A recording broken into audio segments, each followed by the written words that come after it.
All right. We are up and running. Let me get everything switched over and loaded up. And we will jump into today's drawing stream.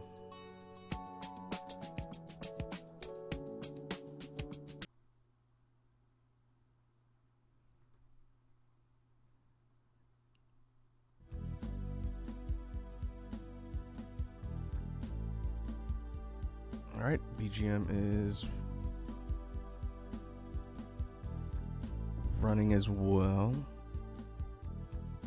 I'm gonna drop it down a little bit, folks, and let me know if the background music is too loud.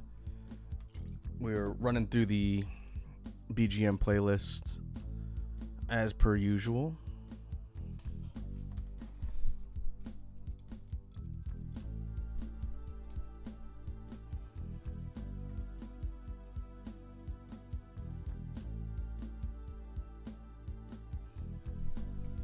There we go.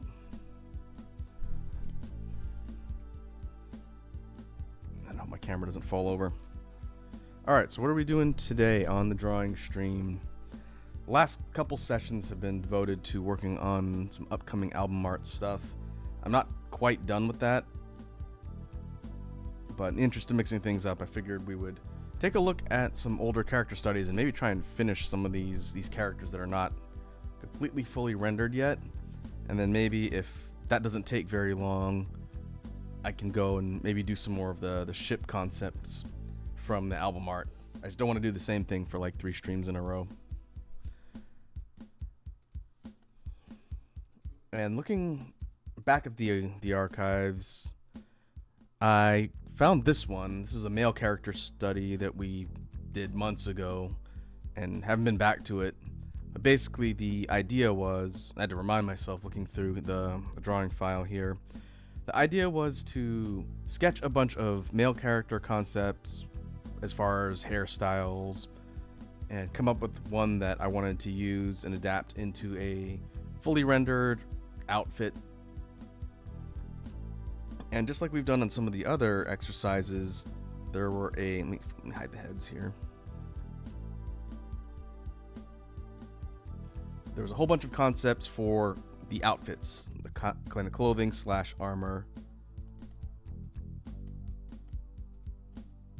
We did a whole bunch of them. Okay, that's gonna be a little hard to see.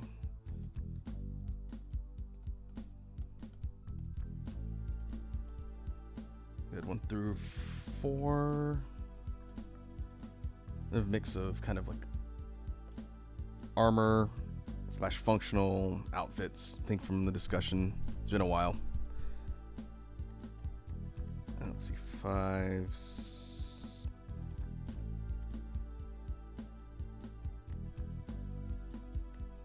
Move some of these around here.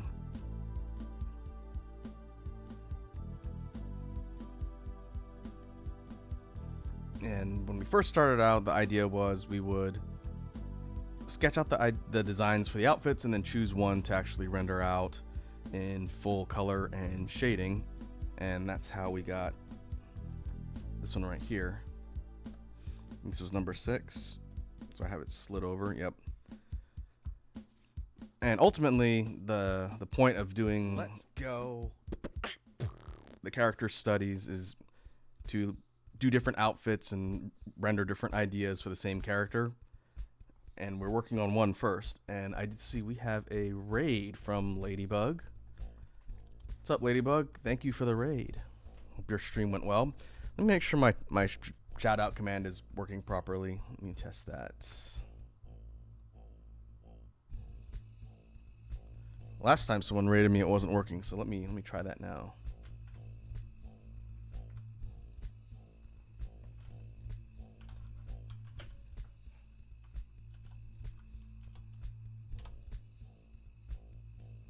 Hey, it works. Ladybug was streaming more Mega Man Battle Network. How did that go? Did you run through some more matches against people, or were you deck building?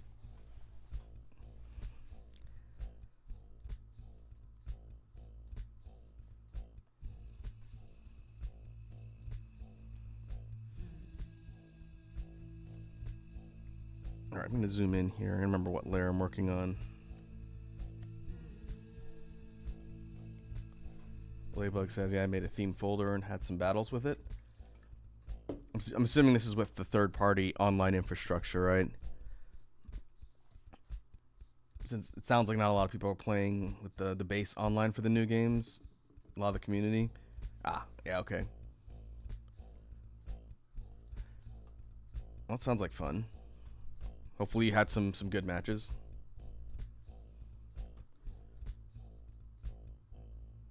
But I'm wanting to play the Switch version. Does the Switch version have its own online architecture?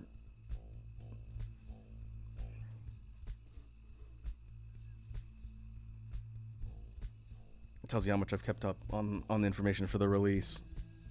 I'd assume they adapted some sort of online function. Okay, yeah, I think you were telling me that before. Not as good.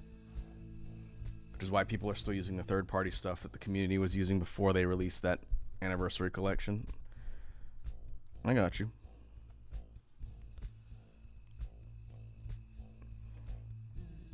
Okay. So I need to finish doing the shading on the outfit. There's shading layers on the hair and skin, but not the different parts of the armor.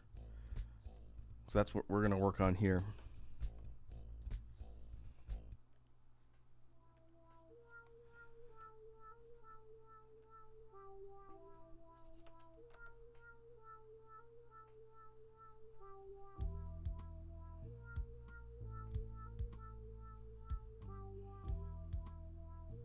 So what I'm doing here, for folks who might not have seen the way I draw, I'm doing a clipped layer that sits on top of the base color layer for whatever it is I'm actively shading.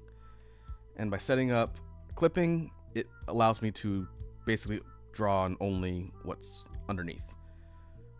So the color layer that you see, my cursor might be kind of small here, but if I try and color outside of the color layer, like over here and to the right, nothing happens because it is restricting my drawing only to the color layer below, which is very handy for doing things like shading and layering of different parts of color. So if I turn it off, just to illustrate, then all the stuff that I do outside, like the bleeding and everything, would show. So Clip Studio does this, Photoshop does this. I think all graphics programs have some sort of function for clipping layers. And kind of saves you the trouble of having to worry about, staying in the lines and everything else. And that's just a toggle. You can turn it on and off. I tell you, in the early days of learning digital art, I didn't realize you could do that in graphics programs. And so I just did static layers that were not clipped and had to worry about staying in the lines and whatnot. And once I figured out you could do that, much later, it saved me a lot of work.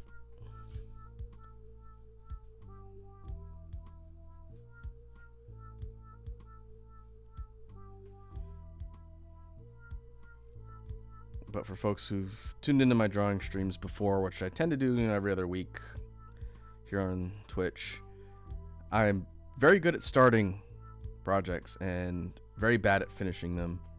And so sometimes I'll finish them offline and post the results in my Discord.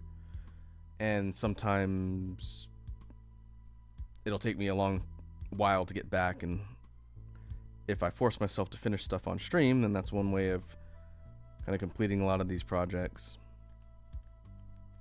So that's kind of why I chose to do like a revisit to the character studies today, because some of these have been sitting for a while.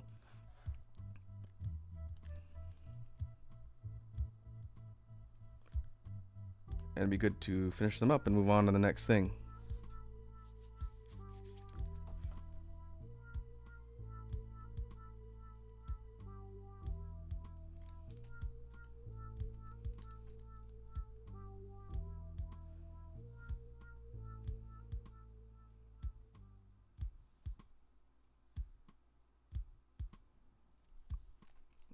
Alright, so this model has sort of like a protective form-fitting suit on the upper body, like a bodysuit armor.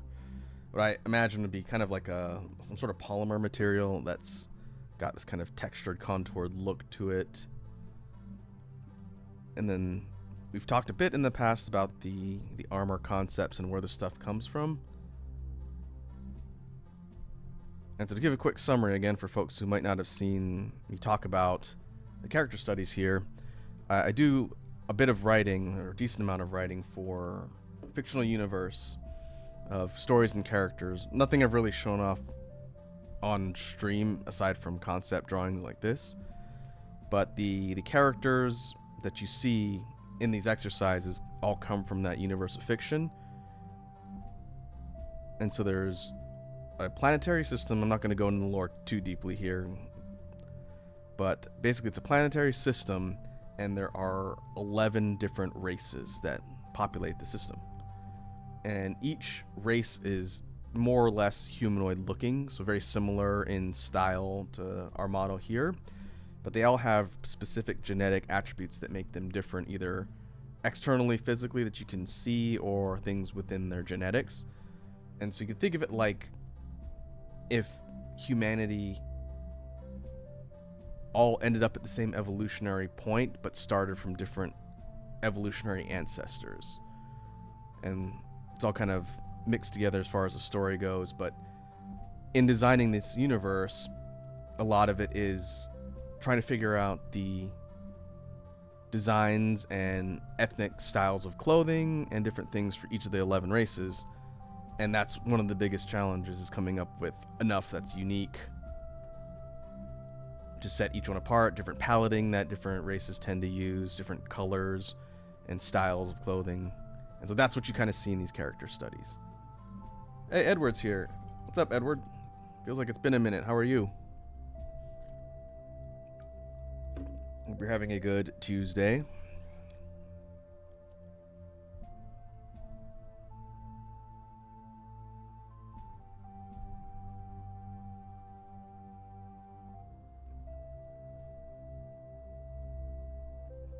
Need to finish blocking and shading for all of the light color sections here. I think it must have been on the lower body when I stopped before, so I'm just gonna finish shading this in here so I don't have to keep jumping back and forth between colors.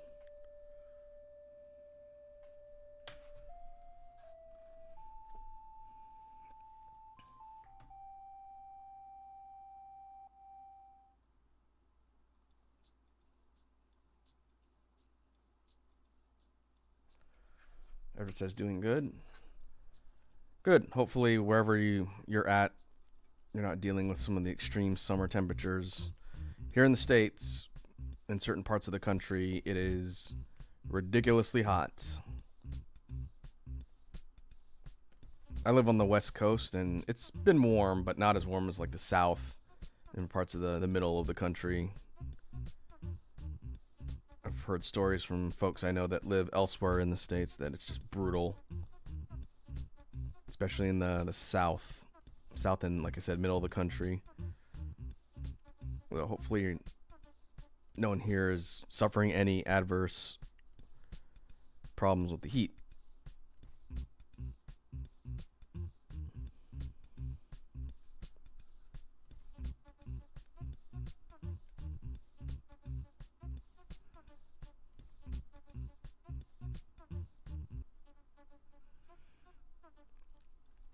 And so to kind of explain the shading process here, what I do is I go with a soft pencil brush set, and I basically do a sweep over all of the sections that I want to shade. And then after I do that, it's kind of like the first fast pass through to get where the shadows roughly where I want. I'll go in to do the final cleanup with an eraser, and just like up here on the arm, just to illustrate, I'll sharpen the edges and kind of shape the shadows where I want and sort of clean them up. The first pass is just really kind of approximate. That's why it's not clean, and some of the areas are kind of blocked in heavier than others.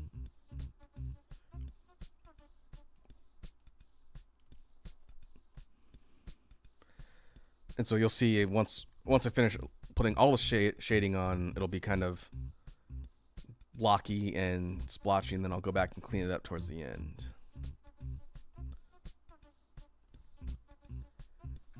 And hey, Tia Shabol is here. Medkit. That's you, right? I know I ask every time, but I want to make sure I remember. It says, remember her, OMG. If you're talking about the character that I'm drawing, this character is a dude. I know that the hair is a little bit androgynous. But welcome. Welcome, Med. I hope you're doing well, as just like I told everybody else. And hopefully not baking in the summer sun. But I haven't been back to this character in a while. There was a female one we're working on. This is a male character design. But again, I don't expect people to really know that unless they heard me talk about it. Med says it's the soft face that confused me. Yeah, this is sort of a more youthful male character. I'd say probably like early 20s ish. Maybe someone who is working for some sort of warrior group or something like that, hence the combat armor.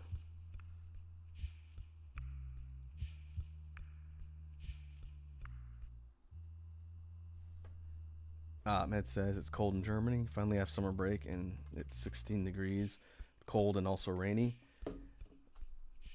Well, it makes it difficult to go outside. At least you're not dealing with extreme weather like some people here in the States. I would take cold and rainy any day. I actually prefer colder weather, which is why I don't live in the South. I have lived in the South before, which is a fact I think I've mentioned before. I've lived in Texas, and Texas is really hot. I think they're absolutely roasting in Texas right now. And so I think I'm good. I don't need to go back there anytime soon. I much prefer the West Coast.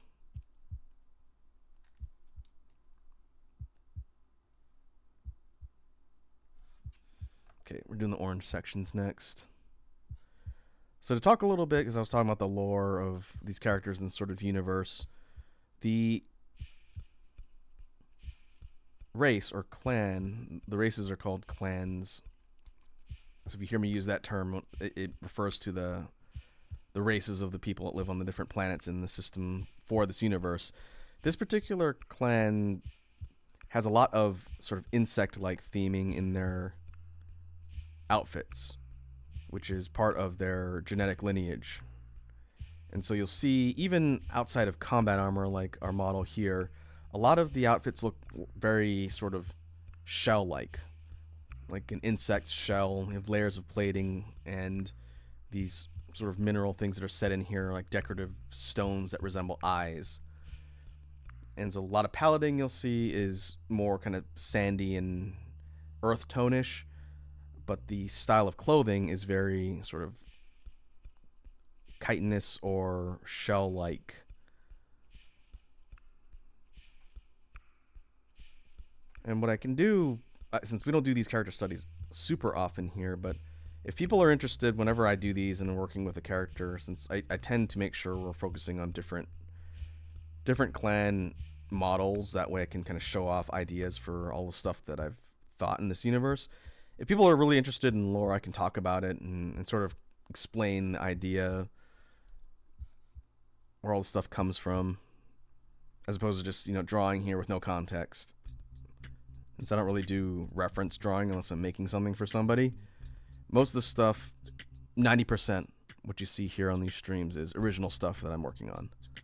It's either for a project, like the album art, or it's for an established, work or fiction like that universe. That says I said that as well because when I had school it was 40, and now it's supposed to be hot, but it's cold. So you have a stretch of cool weather. Are the summers normally decently hot in Germany? I've never been there, so I wouldn't know. The way you're describing it sounds like it's decently hot, or in the summers at least.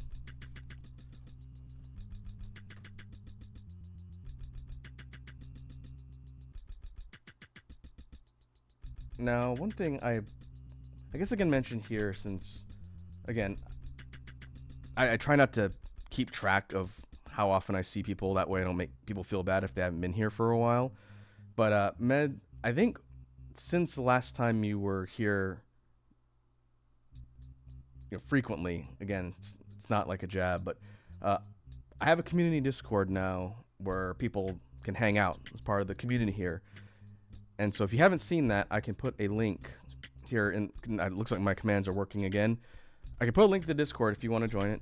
A lot of the folks you see here on the regular are hanging out there too.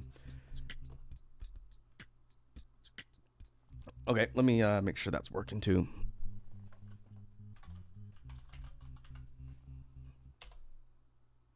Money on my mother, mine. Cop 5 haircuts at the same time. White gold pants, jet ski made of wine.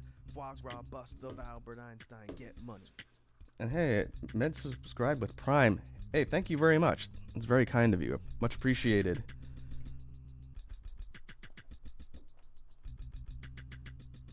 Yeah, that's my sub alert. It is a link from an excerpt from a song called Whales by a hip hop group called Hail Mary Mallon. It is frequently memed, and I thought it was pretty funny, so I recorded that as my alert. But yeah, feel free to join the Discord. Like I said, it's a pretty chill place to hang out. But I also post stuff I make there, like these art projects when they eventually get finished. I have a channel there where I post that. So if you ever want to see what I worked on or what I finished, assuming it gets finished, it's all there. So past streams that you may have been on, you can see the stuff that we finished, and it's all there. I decided to do that, otherwise people would never see the stuff I draw, because I don't post it on Twitter, or the platform formerly known as Twitter. I refuse to call it X. I think that's very silly.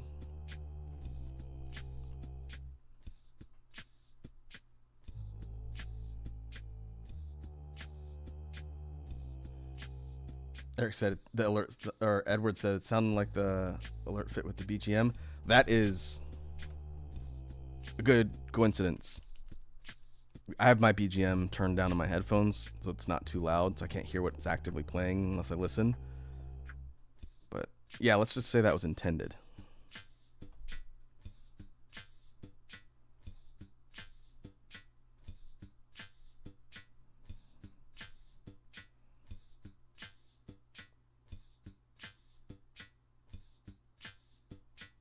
It says, did I ever tell you you're my comfort? Like, you make me calm and relieve me from all life stress. You did mention that my streams are good noise to put on in the background. I've been told that I have a very mellow and calm sounding voice, bordering on sleepy, some people have told me. It's just the way I talk in my Earth job. I have to talk to a lot of people. I spend a decent amount of time in meetings and whatnot, and everyone always says, you always sound so calm. You never sound upset or excited or anything. I said, that's just the way I talk. But I try and create a chill environment in general. So if that helps you just de-stress and vibe, then that is 100% working as intended.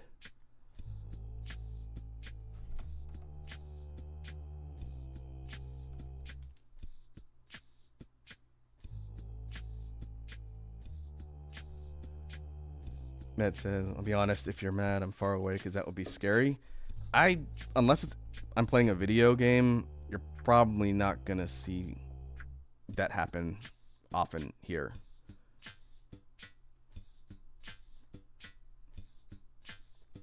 Like, I kind of subscribe to the idea that getting mad on the internet's a waste of time. But as far as whenever I'm streaming and working on content for you folks, it's not likely that I'd ever be in a situation where I'm going to be mad. I'm playing around with friends and, we're joking around. Maybe, like, I might get a little tilted, but not to the point where I'm, like, raging and throwing stuff. It's not really... It's not really how I roll online. I create content because I enjoy it. If I wasn't enjoying it, I wouldn't be doing it. or if it's really funny.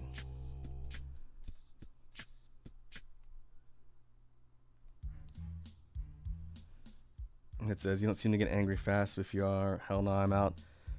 I would say, in general, it's not like a character trait or anything, but in general, I am a very difficult person to anger. I've worked in a lot of like high stress environments, so not a lot phases me, and I've talked about that before. Like, I worked in a kitchen. Some of you folks probably know that by now since I've talked about it a bit, but I used to be a cook. I was a cook for almost 7 years in a kitchen. And you see some stuff in a kitchen. It's very high paced. It's crazy. Everyone's running at top speed trying to get stuff done. And it was nuts. I learned a lot and it was good, but not a job I'd want to stay in a long time for the sake of my blood pressure. But the result of that, that's why not a lot phases me. If you want a good chunk of lore, again, this is not a plug so much as if you want to hear a funny story, there is a clip on my YouTube channel where all the stream archives and moment stuff go. There's a lengthy clip that I put on there. It's like a year and a half old now. It's been there a while. Where I talk about how my job in the kitchen sent me to the ER. I think some of the folks here have probably heard that story, so I'm not going to retell it. But if you want an interesting recounting of one of the most embarrassing moments of my life as a result of working in the kitchen, then check that clip out. I think it's like 45 minutes long, so it's a long story. But if you ever want to hear some of the shenanigans I got into in the kitchen, I call the kitchen arc, then check that clip out if you ever want like an interesting listen. Medass, you had different jobs? I've had a few different jobs, yes. I've worked in the service industry, labor industry for a bit. I now have a more or less office job. The Earth job I've got now is definitely not service industry anymore, but I did my time in retail and service, so that's why I've got quite a bit of empathy for folks who work in the service industry. It is a thankless job, whether it's at a restaurant, in a kitchen, working at a store. Be nice to the service industry people. That is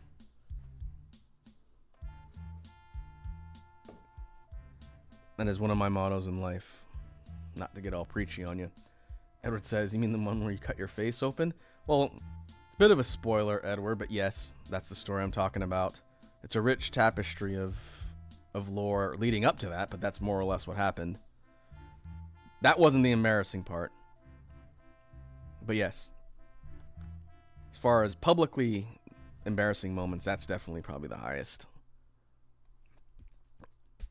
I don't go to the ER often, but when I do, I go all in, I guess. It's not really something to brag about.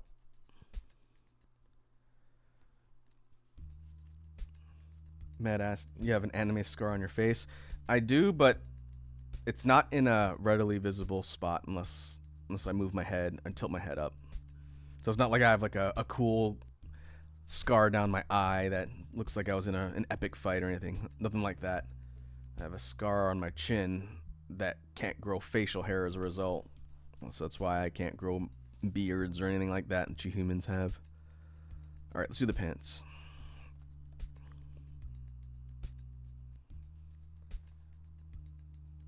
I need to do another story time stream. It's been a while since I've sat down and told stories from the past.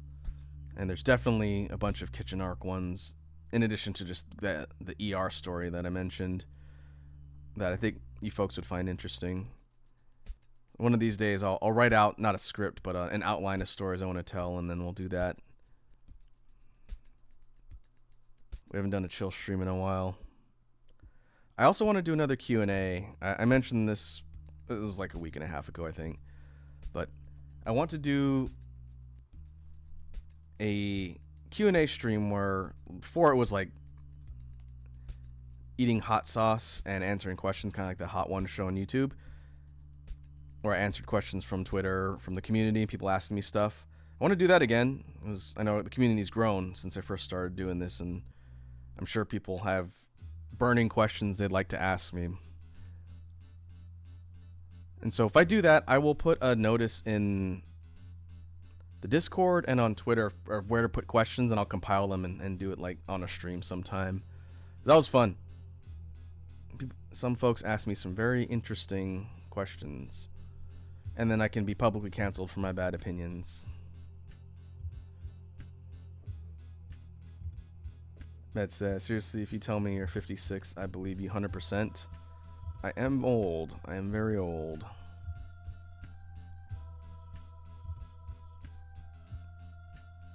And as a result, I've got funny stories. Interestingly enough, I'm not claiming to be some sort of epic historian or anything, but for some reason, funny stuff happens around me too. Maybe not necessarily to me in every case, but around me. So I tend to just build up this supply of stories of stuff that happens. It's not always my fault. A lot of times it is. Not gonna lie. A lot of times it is, but not every time. Especially my brothers around. There are a lot of stories involving my brother. Some I don't know if I can tell on stream.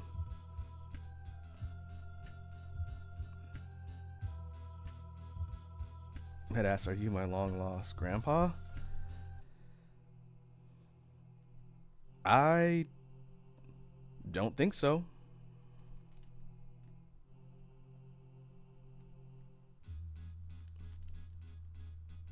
I'll have to think back and see if I'm missing any grandchildren.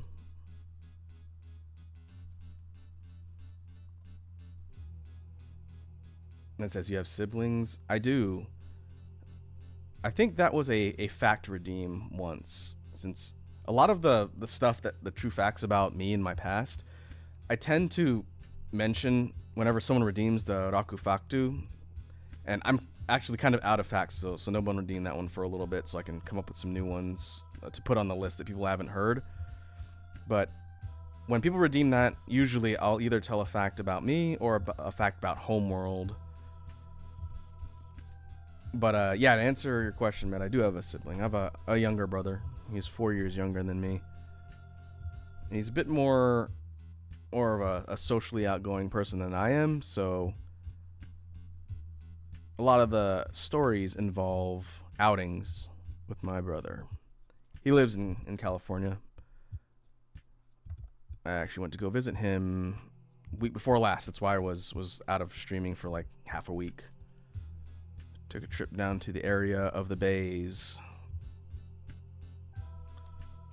to visit my brother. You folks will probably never see him on stream or anything. He's not really an internet guy. He's a lot more normal. My brother's kind of a normie.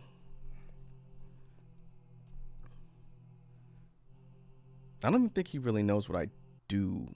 I've told him about VTubers and stuff, but like, he doesn't really tune into streams like this. Matt asked, do you guys have a hate-love, lovey-dovey, or hate-fight relationship? You're talking about my brother? My brother and I have a pretty good relationship. We get along pretty well. He used to live in the same state as me. Went through a series of events. He moved to the California area from where I live. But, yeah, we're pretty different people. Again, I spend a lot of time on the internet and a lot of internet stuff. And he's a lot more normal. He just likes sports. Likes to go out and do stuff with people. But he's a good person. Got a dog. Actually, him and his girlfriend have two dogs, technically. He has a yellow lab and his girlfriend has a husky. So whenever I go visit him, get to hang out with the dogs.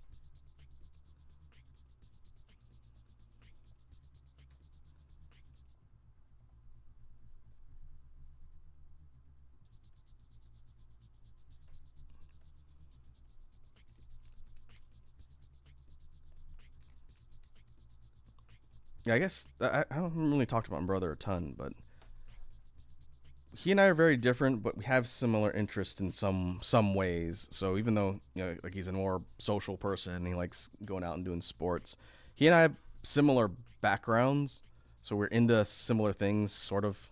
He's just not really an internet guy, but like we both learned to dance from the same person. He and I were taught how to dance by my cousin, who ran a hip hop company a long time ago. He taught my brother and I how to dance. I don't really get a chance to do it much anymore because I'm old, but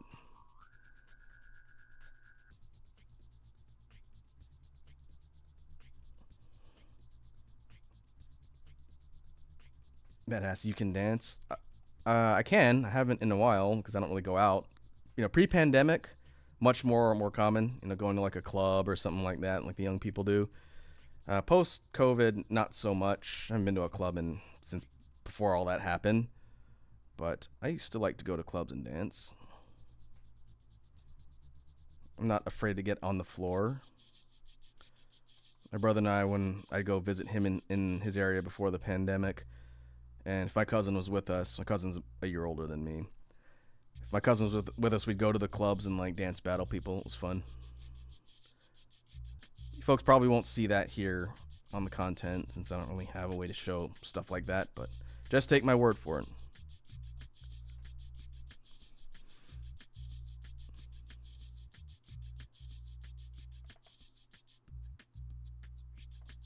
Med says, as a professional dancer, you made me so happy. I didn't know you were a dancer. I'm not. I wasn't trained in like classical dancing. Again, my cousin ran a hip hop dance company, so hip hop type stuff is what my brother and I learned. But as far as like ballet or tap or any of like the more formal dancing types, no, I'm not that sophisticated.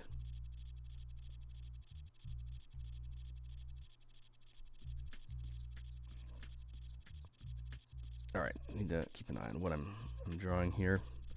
Let's keep moving down to legs and footwear.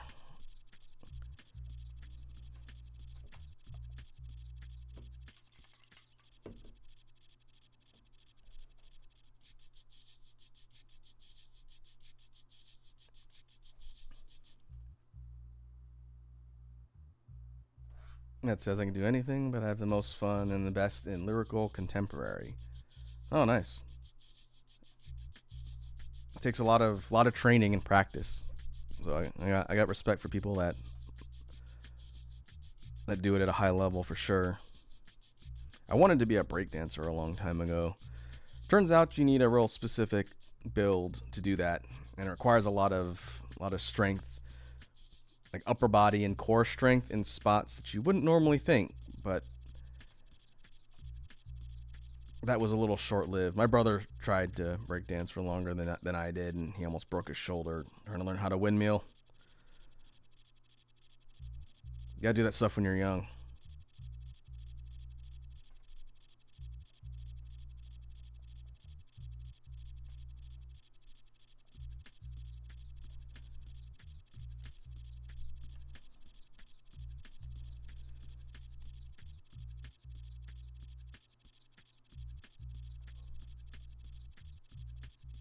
Okay, I'll keep adding highlight to these sections, and then do the rest of these boots.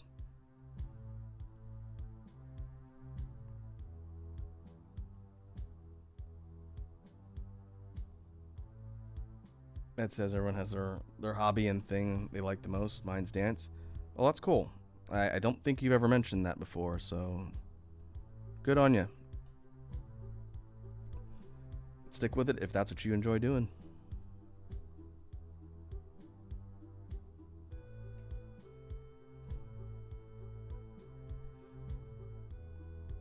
I'm the type of person who's guilty of having too many hobbies. I know I've talked about that on stream before. Getting into VTubing was a way for me to be able to spend time doing those hobbies and force myself to practice and get better. Like I've always been a music person. I'm sure no one's surprised by that. But I don't have any music training. And so getting into things like beatboxing and looping was a way for me to learn how to use tools and musical instruments and the like to create things. And the BGM projects and stuff like we're listening to in the background was one for me to get into the music creation process while also being able to make resources and create things for my fellow content creators to use. And someone asked me, maybe it wasn't on stream, it was somewhere else. Someone asked me why I wanted to get into music. And the answer I gave was twofold. One, I always wanted to do it. And two, I got tired of being on YouTube and dealing with copyright shenanigans for using music. And so I said, fine, I'll do it myself. And that was part of the reason why I wanted to learn, so that I could, one, have resources I can use, and two, create resources other people could use.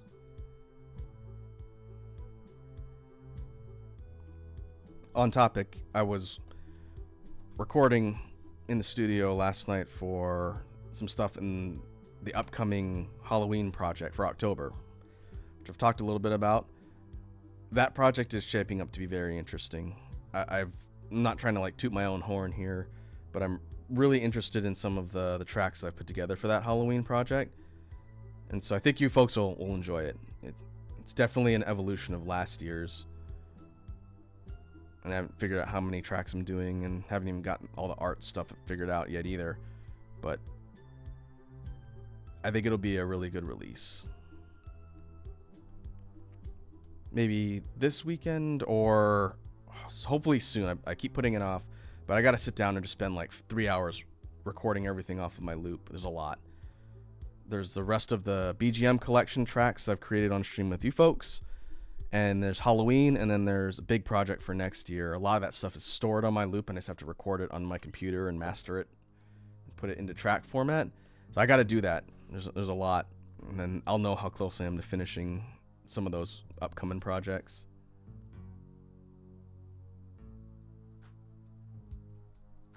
Med says, I actually used one of your tracks for practice once. Oh, that's cool.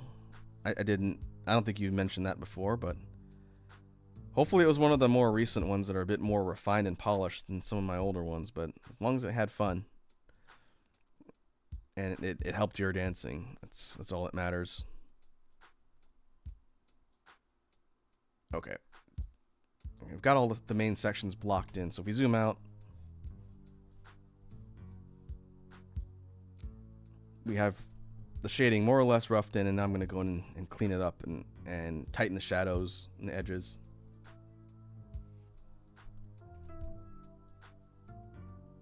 Med says, it's good for rhythm work, especially when I do hip-hop and popping. Oh, interesting. I could see that in some of the more like beat-oriented and rhythm-oriented tracks. It's funny that you mention popping, Med, because that's what my brother and I learned from my cousin. Like I don't do choreographed dancing at all, and never did. But my cousin who ran the hip hop company was a popper.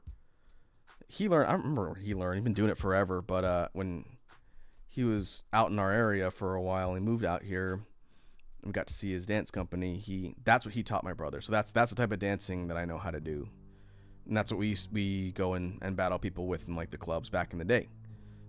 Like not locking. I don't know how to lock, but like all manifestations of modern popping and contemporary hip hop stuff. That is what I know how to do. So that's an interesting coincidence.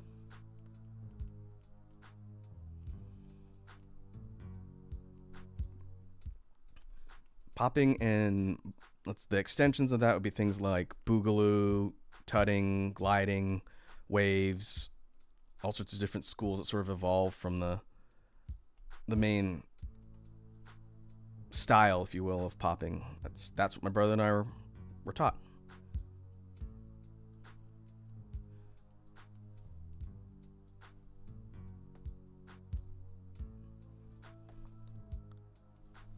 All right, so what I'm doing is I'm trying to match up shadows and clean the edges up a little bit. And this doesn't take too long, but I kind of work through and look at things from like a zoomed in perspective. Just make sure the shadows aren't doing anything weird.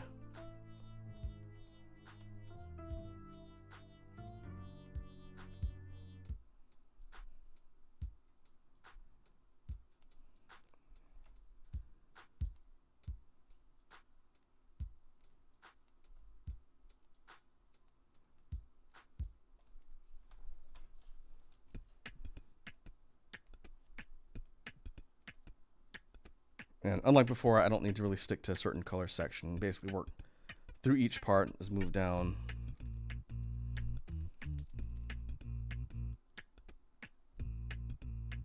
But anyway, to kind of round out the discussion on music and whatnot, there's a lot of interesting things coming up on the horizon. I'm looking forward to sharing with all of you. For Halloween, and I didn't do this last year, I haven't done it any year, in fact, I am going to most likely do a release party for the Halloween collection. Because it's not usually a collab with someone else, maybe the exception this year if this commission thing I'm trying to line up goes through. But like we did for the Neon Night Lounge and Far Future Days and Lost Kingdom, we did a full release party where, you know, I run through the tracks and show them off for the first time on stream. Because the Halloween ones are usually just stuff I'm doing in a vacuum, I just have posted the videos. There's 2 years of Halloween stuff. The first one, which was Revenant's Beats, the year I debuted. And then there's Shadows Dance, which was last year in 22. Those I just posted, but people seem to enjoy hearing me talk about the process, or at least hearing some of the background from behind the scenes. So for this year's Halloween one, especially since this one's going to be a bit more complex than previous years, I am planning on doing a release party for Halloween. I think it'll be fun.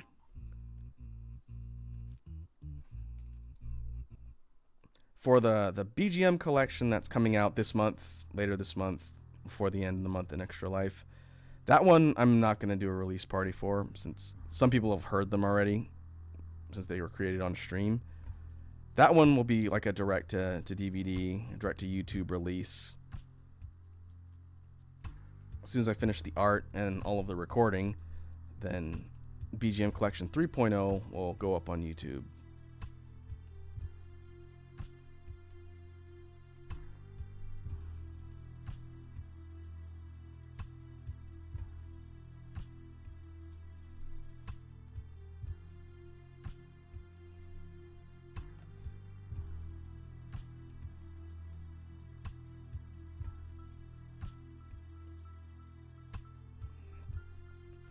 All right, we'll make our way down to the lower body.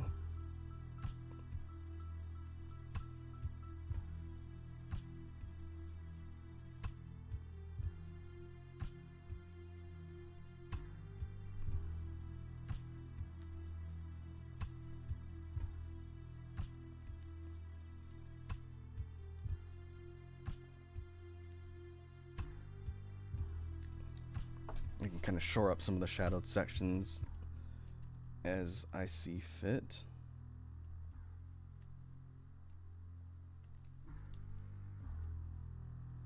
One thing I've mentioned, usually it comes up when we're doing these character studies, since that's probably the most relevant time to talk about it.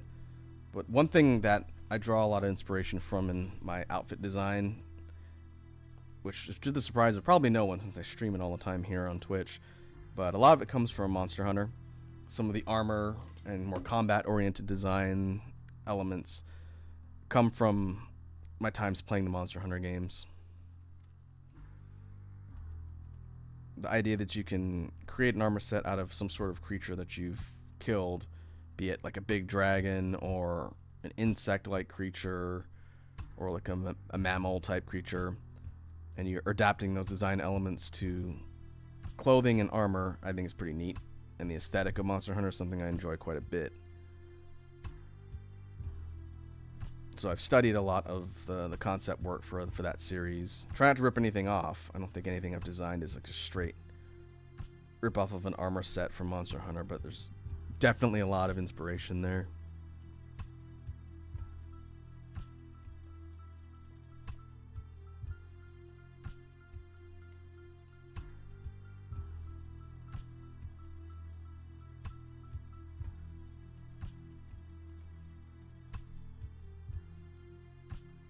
Ladybug says, right, I've always appreciated convenient aesthetics. Well, for a series like Monster Hunter, which is definitely an interesting style of aesthetics, I'd say. I wouldn't say unique in that no other series has done an aesthetic like that. That's not true. you look at things like other games and anime and the like, and that sort of it's like fantasy adjacent, but also little bits of kind of ancient technology and stuff, and using monster parts and things as design elements. That's not unique to Monster Hunter. But some of the sort of mix of realistic and outlandish designs is something the series has always done well. And I know there's a lot of discussion to be had on things like the more fan servicey concepts and the outfits, which I'm not gonna lie, that's something that the series is also known for. The female models tend to be a bit more revealing and not look as practical as the male ones. But then you'll get things like the male Kyrden armor from a bunch of the Monster Hunter games, where both the male and female ones look like they're like these furry unicorn strippers. And so there's that discussion as far as a design perspective, but even outside that, a lot of the ideas for things look cool. Like some of the armor designs from like the bug enemies look like kind of like Kamen Rider tokusatsu like Sentai-esque outfits, like very futuristic but not futuristic, but because they're insect like, you get a lot of those elements. I'm sure Snake, if he was here, would get a kick out of that.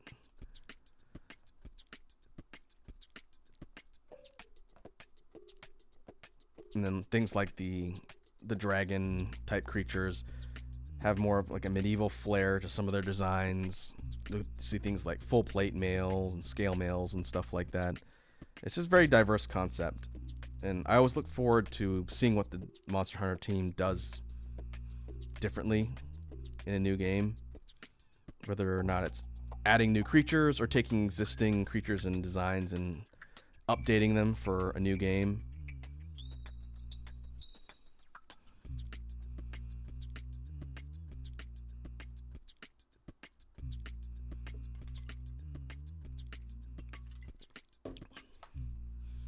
Ladybug says, I'm biased against the women's sets of armor because I do like how cool some of the male armor parts look. That does kind of bring up an interesting point. I think, in fact, no one's ever asked me on stream. I'm surprised because it's usually something people notice and call out in the game. But I've streamed Monster Hunter Rise / Rise Sunbreak a ton, and we'll be streaming it off and on until a new game comes out. It's just kind of a mainstay here on the channel. But in that game, and in every Monster Hunter game, except for maybe, no, I think all of them, since I started eons ago, I always play a female hunter. And I'm surprised no one has asked me. I don't have a profound answer, but the reason why I play a female hunter, it's not that I prefer the designs of the female armors. It's usually because the character that I'm playing in the game is based on a character I've designed.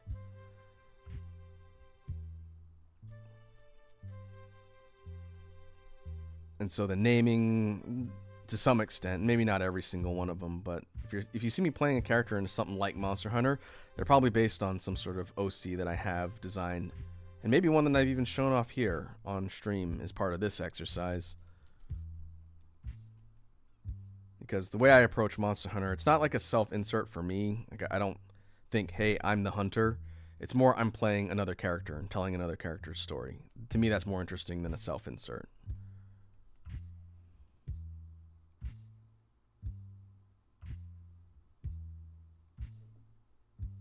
Ladybug says, I've not gotten to see one of those streams yet. Oh, if you're talking about the Monster Hunter ones, I tend to do them every other week. If you're ever curious, I'm not saying you need to, but if you're ever curious as to what those look like, the archives on YouTube are always there. If you ever want to hear me talk at a really specific, probably borderline boring technical level of the stuff in game, that's usually what I get into when I stream Monster Hunter, because I'm doing a lot of end game building and stuff. The last one from the weekend was the start of some prep streams that I'm doing for the upcoming Extra Life charity event at the end of this month which you'll probably hear me plugging more and more. And I need to set up a command that I can use to drop links to that. I need to do that soon because it keeps coming up. But we will be playing Monster Hunter Rise Sunbreak as part of one of the content blocks for that stream. So for those who might not have heard me talk about it yet, Extra Life is a charity event put on by the Toxicure community. So that's Wazzy and Matt of Team Toxicure, folks that have been here on the channel before, and they're friends of mine. They do a charity week-long series of streaming events at the end of August for the, I think it's Alberta Children's Hospital up there in Canada, to raise money for kids. And so I'm going to be participating in that this year. I'm actually going to be on site in Canada. You might not see me on camera, probably not, maybe once or twice, but I will be there contributing to the event as a participant. And so one of the events is Monster Hunter, and there'll be a bunch of challenges and things people can donate money to torture us with. And so I started doing the streams here to prep for that and start, getting gear together and building in anticipation of that event. So again, I'll talk about it a little bit more as it gets closer, but that's the end of August. It's in the States, Labor Day weekend. And I know the Toxicure folks have been making sure to promote it heavily on their content, but if you can afford to throw some money at a good cause, then by all means. There's some rewards too. I think anyone who donates gets entered into a drawing. I don't know what they're doing this year for rewards, but last year it was a PS5 was one of them. But there's different rewards and things people can get for contributing. So there's also that. But more so if you want to, one, donate to a good cause, and two, to torture the participants of the event itself. Maybe I can put a link. I can put a link in the Discord while I try and get my shout outs customized so that I can do that. I will work on doing that this week if I don't forget. That way it's there and I can kind of promote that throughout the rest of the month.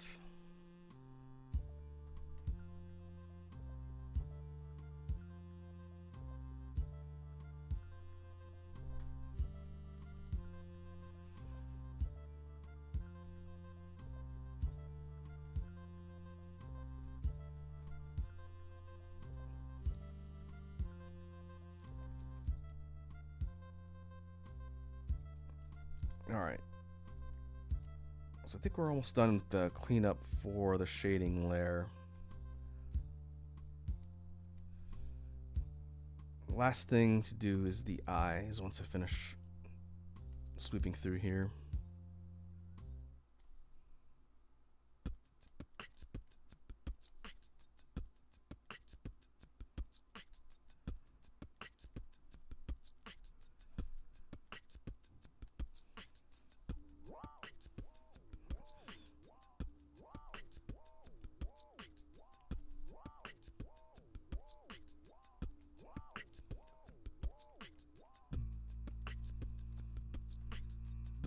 Alright, let's zoom out and take a look at the shading, make sure I didn't miss any major sections.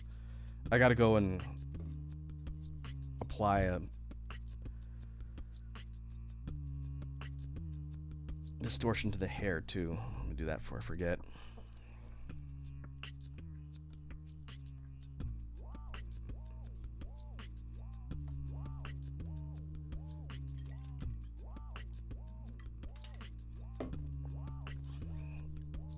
What we're doing here is taking a smudge brush and just softening the edges of the shadows. I only do this on the hair level itself to give it a bit more of a blended shadow instead of a hard shadow like on the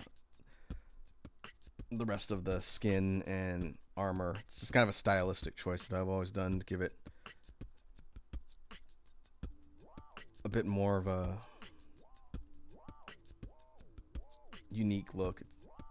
By all means, it's not the most unique concept in the world, but for hair, I found that softening up the edges makes it just kind of look a little more distinct.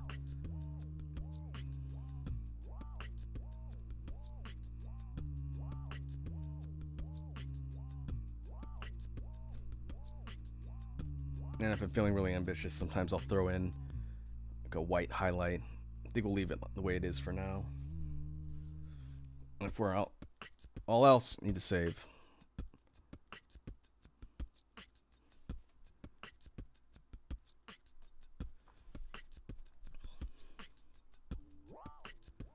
Now we can go in and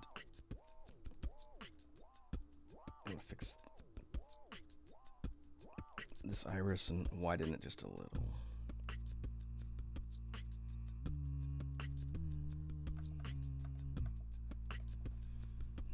But yeah, as far as other content plans coming up, still haven't figured out what I'm going to be streaming now that we finished Devil May Cry.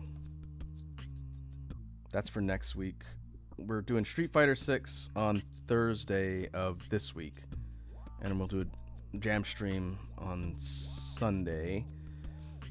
But I need to come up with something, or at least a series of things to fill in the time between now and the 25th. 25th is when Armored Core 6 comes out, and then it's going to be Armored Core 6 for a while.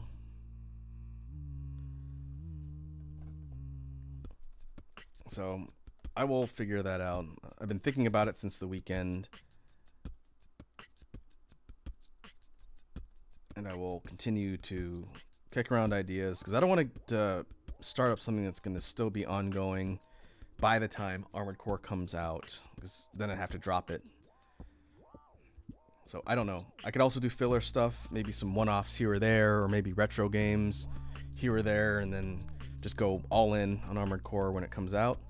It's funny because I'll have like a day to stream it, like a day to play it, get started, like a day to stream it, and then I'm off to Canada Land for the charity event. But I'll probably be playing it during downtime in Canada. I already told Matt, and I said, I am at your disposal for the event, but I'll probably be playing Armored Core in my downtime until I get fired.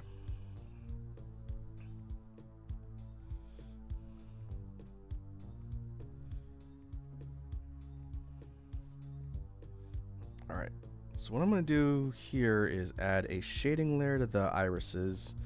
Now this clan has a unique genetic feature that is something only this clan has. And I don't think I've ever talked about this, but you'll see it in the design.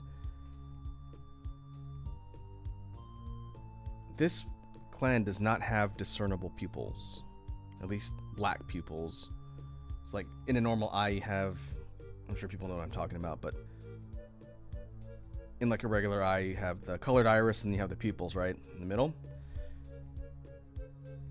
This race doesn't have that because their eyes are like an evolved, modified, like compound eye. The whole thing that you see here is the entire optic receptor. And so it looks like, in design, it looks like their eyes are dull because there's no visible pupil. But as a result, I can play around a bit more with the shading. But what I'm going to do is I'm going to add white highlights. And maybe, doesn't need to be too in-depth for this here, but it's not super zoomed in.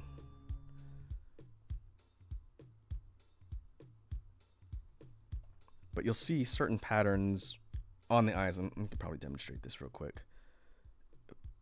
If we create a new layer,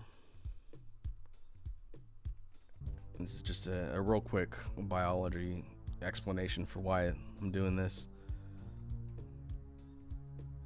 We'll do it this way. Alright. So let's say we have an eye. Looks like this. I'm just going to draw this out in one layer and keep it simple.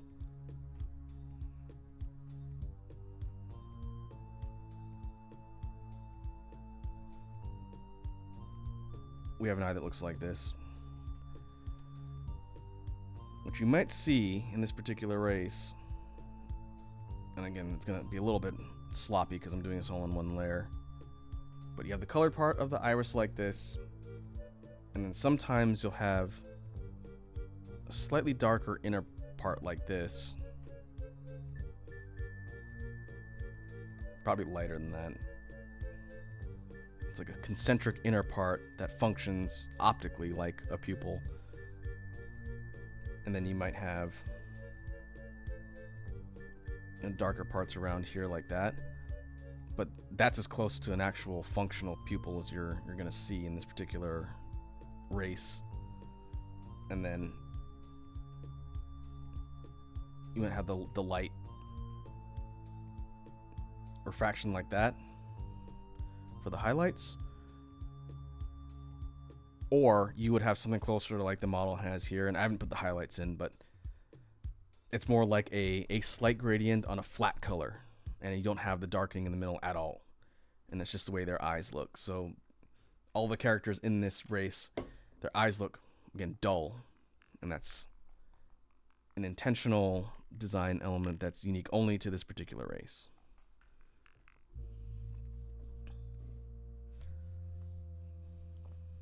It's actually not a bad eye. I suck at drawing eyes.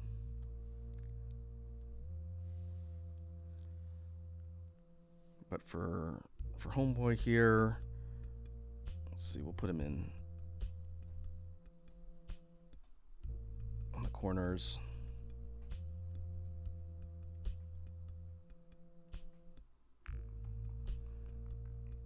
I'll do it like that.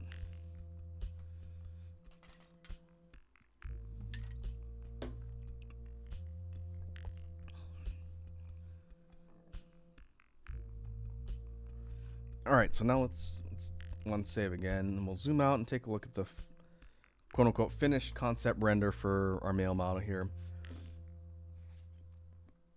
And maybe we could do some alts, some other colors before we move on to something else.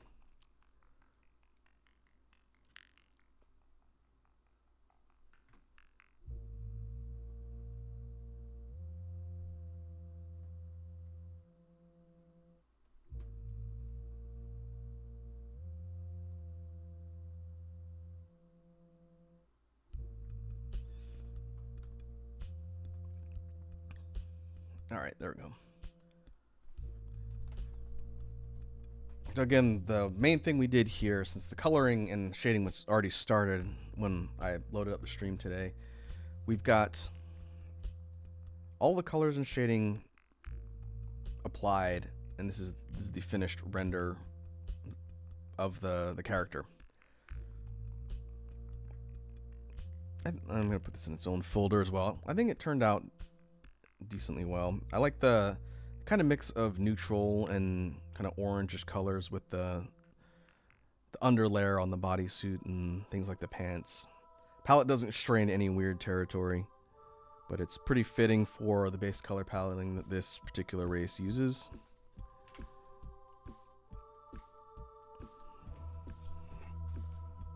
So what I'm going to do is I'm going to copy this into...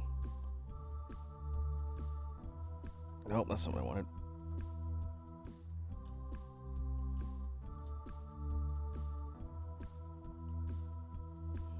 Copy this into one folder from the hierarchy so I can move things around.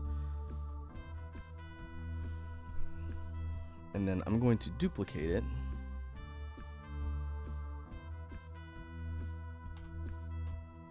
To create an alt. And to kind of illustrate, in case people, again, haven't seen me do this before, usually what I will do is I will go into the clothing and armor layers to tweak levels. I'm not really going to mess with the skin color. I'll probably change the hair. But if we go into tonal correction, we go hue saturation is a simple way to do it, and we mess with the sliders. You can't see them pop up because the capture in OBS doesn't show pop-ups, but basically we have sliders for hue and saturation. And by sliding up or down, we can alter the color balance and levels to create an alternate color palette. Kind of like the purple. Purple's a little uncommon as far as a color paletting that this particular race uses. That's a little bit more in line, kind of mix of greens. So this is 66. And then we apply the same to the shading layer, and it changes the shading layer accordingly. So if we go 66 up here, and then it's basically taking the shading and matched up the color levels to create a proportional shading layer. And again, real easy. That's why I like doing things in this kind of layer hierarchy, so I can go in and tweak things for alt versions relatively quickly. Now for the hair, we're going to do the same thing.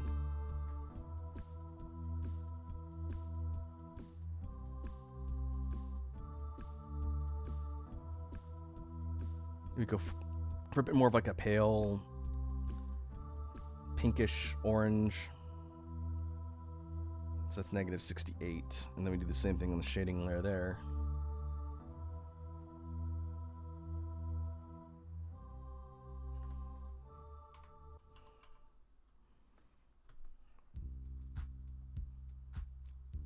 One thing, I didn't think about this. One of the issues that could be a little bit distracting, because the line layer for the hair is a different color, and it's part of the master line layer with the black lines and the line art. Because it's green, I can't change. Actually, I might be able to form fill that.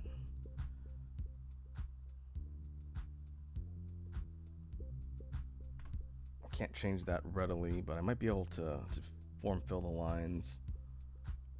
If not, it's not a big deal. I can always go for another shade of green if I really wanted to. Oh, I can't form fill it. You can't form fill on vector, that's right. Okay. That's okay. So we'll need to keep the hair color somewhat close to green, but we can go for a different shade.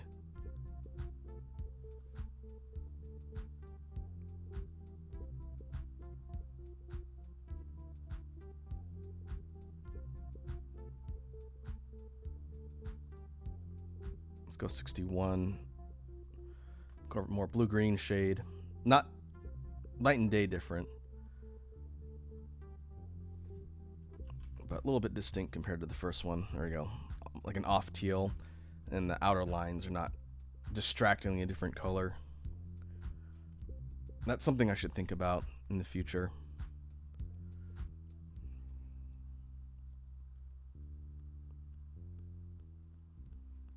And so this, I'll go ahead and save here. What we've done is let's change the eye color. Let's change the eye color.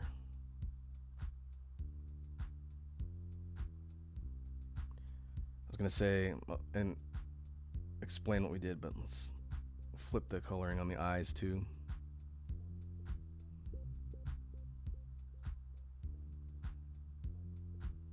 There, we'll use this color, negative 49.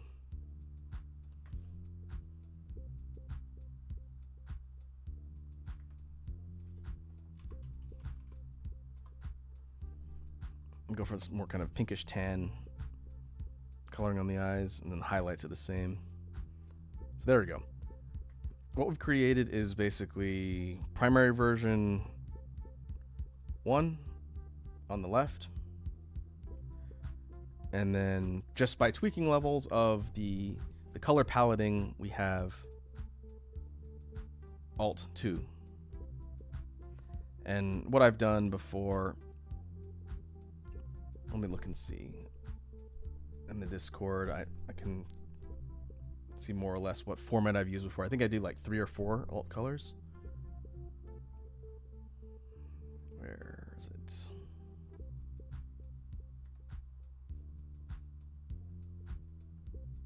Oh, this one I did 3. Okay, we'll do 3. I will post this in the Discord after the stream. That way people who maybe tuned in to the character study at one point and haven't been here since can see the results of our work here. I'm going to try one more trick for an alt that might make it easier and not have to worry about the line art on the hair.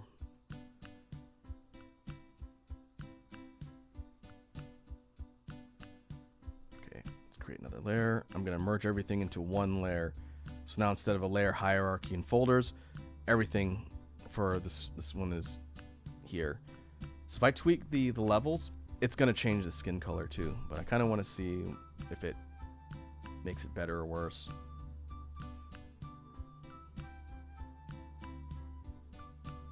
Well, if we wanted to do Zombie Boy, then we could definitely do that.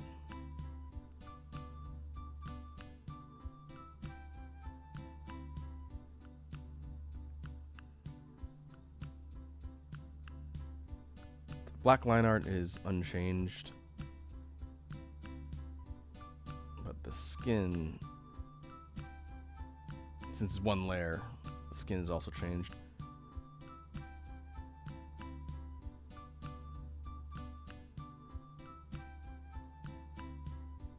You know, it's a little bit unusual. Like, this race wouldn't normally be purple, but I kind of like the idea of a more atypical color, just for funsies. It's not really that lore accurate. Let's do this. This would be kind of like the undead version of the palette or something, just for fun. I think a true alt would be like the one in the middle. But just for the sake of having something a bit more out there, we'll keep that third one on there.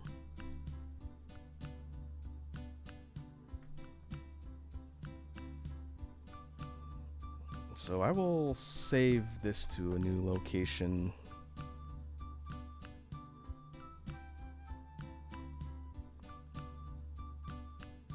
And like I said, I'll post this in the Discord once we're done.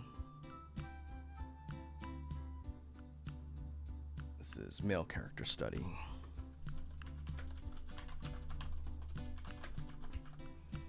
This character does not have a name. I haven't named any of the characters from the studies yet. Mostly because the point is experimenting around with the outfits and clothing. But if I end up using these characters for something, I'll have to give them a name. Oh. Hold on. I have to fix a problem here. Let me reload this. I just realized when I hid the background layer, which is flat white, the characters, all of them, all three in fact, the eyes, the whites of the eyes aren't filled in. That's a problem. Let's put this on the skin layer. So let me fix that. I'm going to have to do this on each one, but that's okay.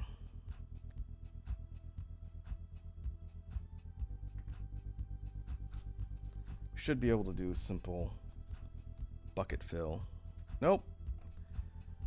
Nope, I'll have to do it using the pencil. It's fine.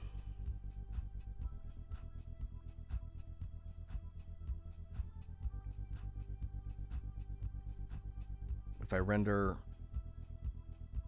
the final image out without putting the whites of the eyes in, it's basically going to make the whites of the eyes transparent, which we don't want.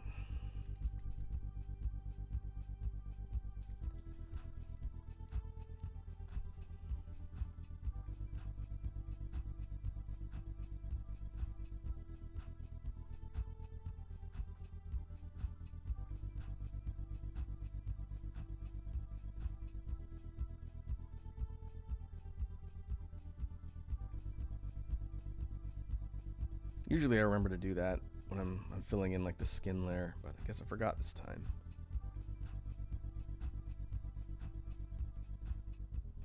Okay, now if we save that as a ping, it won't be transparent, but I gotta do it on Alt 2 and 3 too.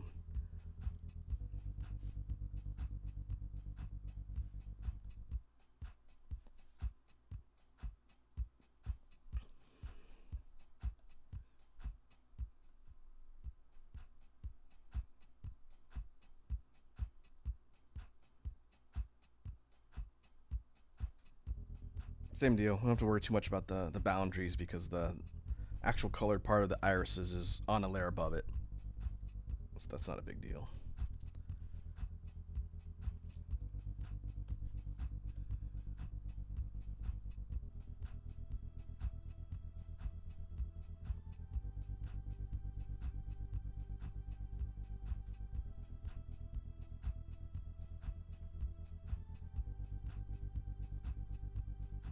Alright, that one's good. It doesn't need to be 100% perfect, just needs to be clean. Now, the one with the merged layers, I think I can just color directly on top of it, and that one will be okay too. Oh, no, I gotta be careful because it's not on a layer. Gotta mind the boundaries of the eyes. Anywhere where there's lines.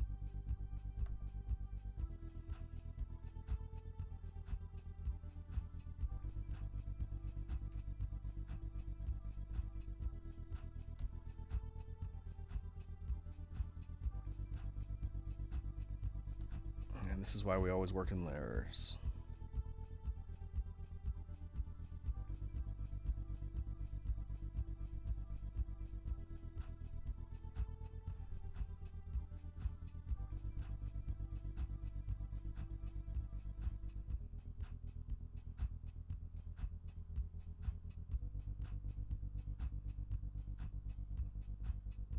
Yeah, that should be fine. Again, doesn't need to be perfect. Now I can save it.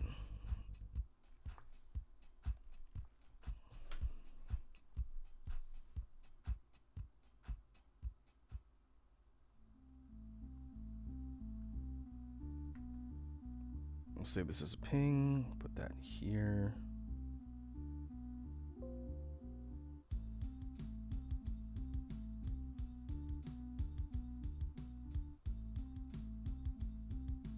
Oh, get rid of you first.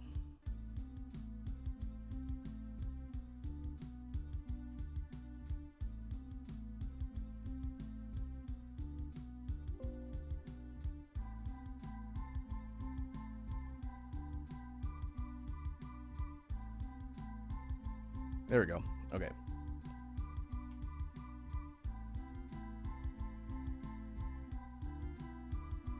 So now that is saved.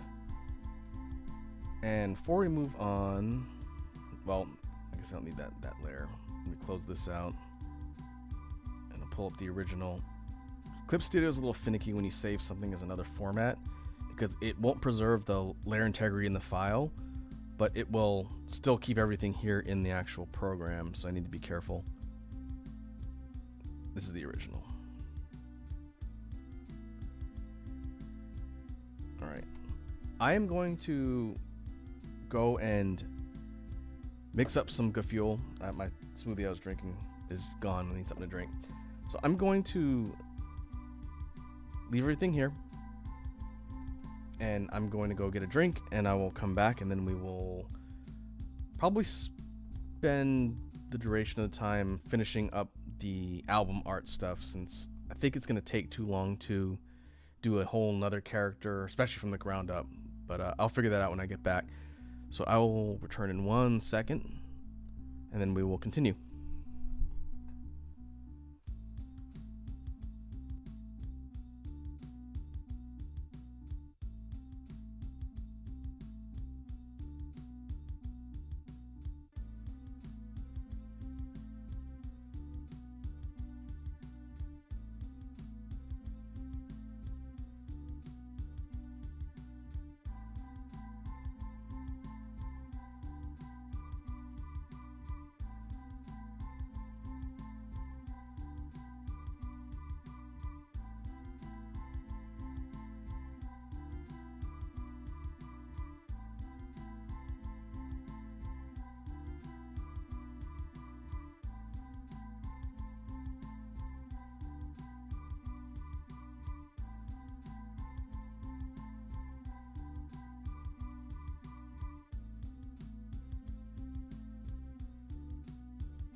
All right, I am back. I decided to fry some chicken on the way back to my desk, just so I wouldn't have to get up again.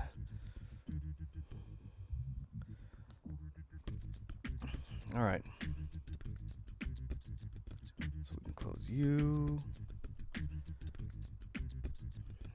Let me pull up the album art template again for the remainder of our time here today. I'm gonna continue to try and chip away at the album art thing for the upcoming BGM collection. And so I guess this is also a chance for everybody to see what I've done so far. That's not the one I wanted.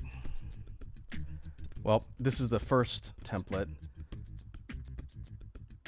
What you see here are 20? 5 times 4, yeah. These are 20 of the drawn Space Bee ship concepts for the art. Because this file was getting a little bit cumbersome, I created a second one. I'll open that up in a second. That has my working file, but here are the first 20. I might do like 30 or 40. I haven't decided yet. So just a real quick summary of what this is for the upcoming BGM collection album art. It's going to be a top-down hangar shot of all these Space Bee ships, just like you'd see in a big sort of squadron hangar. And it'll have sort of a metallic hangar floor backdrop, and then on the album art, it's going to be a selection of these. I haven't figured out which ones yet, but it'll probably be about maybe 15, or maybe I'll do 20 and scale them for the album art.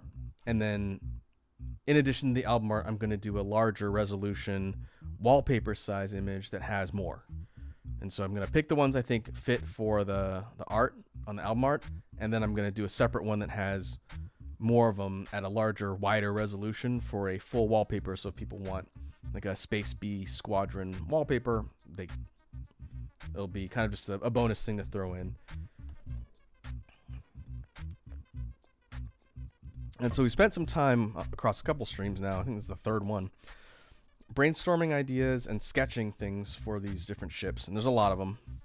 But let me pull up template 2. That's the one that has the latest section of ones I'm actively drawing. Okay, I guess I only did one so far. That's fine. We'll see if we can do at least a couple in the remainder of our time before we call it a stream.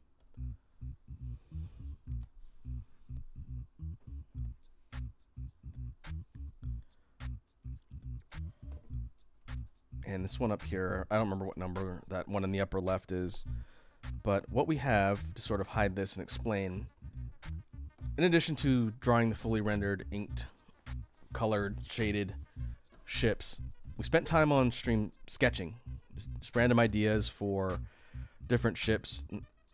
We started with initially 8. I ended up scaling this a little bit smaller so I could fit more on one page. But we have the first 8, and the check mark next to the number you see here means one I chose to draw, and it's part of the renders you saw just a second ago. If there's no check mark, it means I haven't drawn it yet. So we had 1 through 8, 9 through 28. Again, I scaled it lower so I could fit more on the page. And of these, I ended up doing 10, 11, 13, 16, 18, 20, 23, 24, 25, and that's it. Then we have 29 through 43. And I ended up doing 30, 34, 38, 40, and 43. Or, nope, just 40.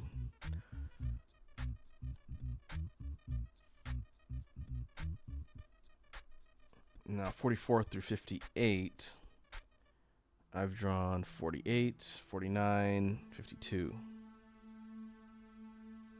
And what I did on the previous couple streams when I was working on this specifically, I let chat pick which ones they wanted me to draw and add to the album art. And it's also in the Discord for folks who have seen my stuff in the Discord. There is a post in art. Where did I put it?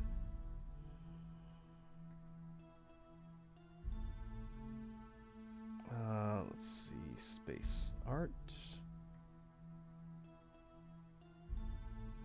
Media share. Where did I put it? Media share.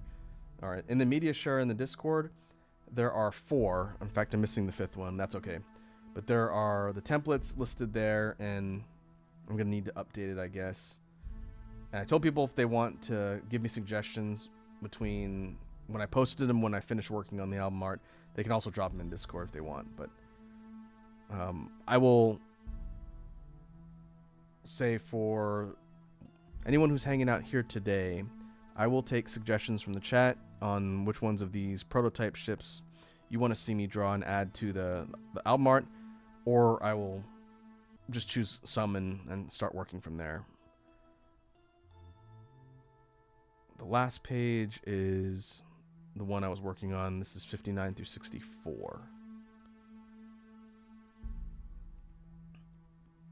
I'm going to do 62. I think I'm going to do 62. But I'll be flipping back to this page. So again, if anyone wants to suggest when they want to see either from the Discord or here on stream, then I will prioritize that suggestion in what I'm drawing here. But for now, let's do 62. These go quickly, unlike the last one, which took a lot longer to line, color, and shade. These ones take roughly around 15-20 minutes, depending how much I talk.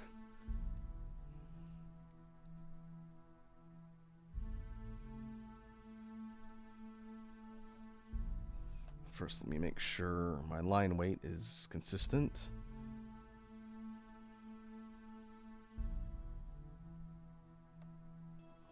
I'll go 11. And so for these ones, because they're symmetrical, that's why I have this line here you can see in the middle. It's my central axis, so that I only have to draw half of the line art at once.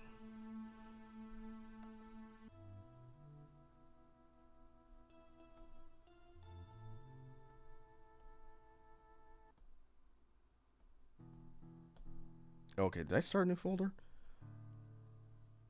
I wonder. Let me make sure I didn't start actively lining out another one. I can never remember where I leave off on these. Usually I'm working on them in the evenings once I get done with everything else I need to get done. But we'll just... yeah, we'll adapt this one for now. I think I created a new layer, so we'll start here.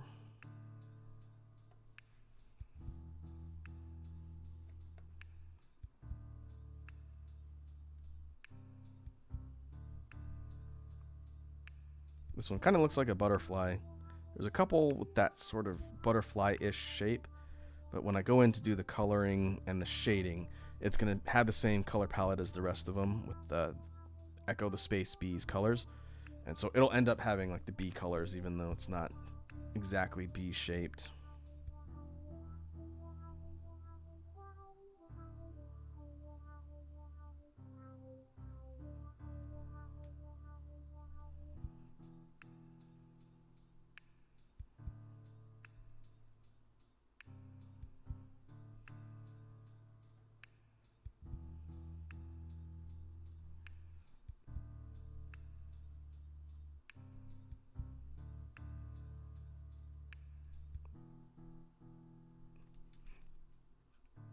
Overall, this was an interesting experiment. I haven't done something quite at this scale for the album art, but I think it'll be an interesting final product.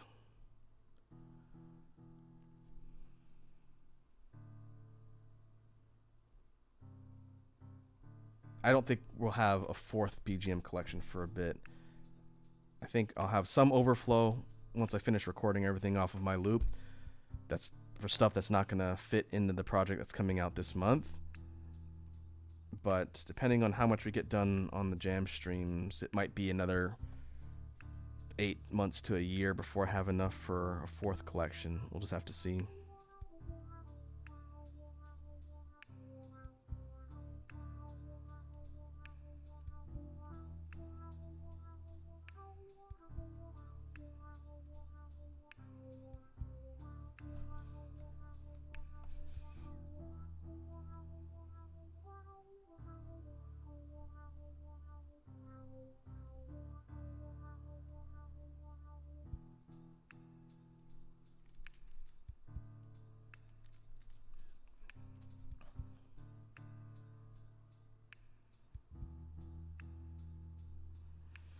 But while I'm doing this, since there's not a whole lot to talk about as far as the drawing process,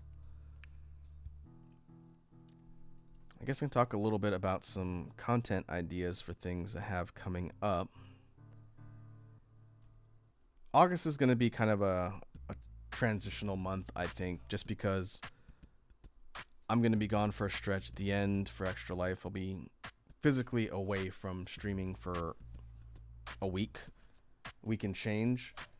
But for a good portion on the front end, like I said, I'll be at Extra Life, so I'll be physically around for people that are tuning in for that. But I may take the time while I'm there to either work on some content ideas or start planning for September. That may end up being a better idea than trying to get a bunch of stuff off the ground this month, since one, it's a short month content wise, and two, if I have to start a bunch of stuff and then just let things sit for a week and a half, then it'll be a little disruptive.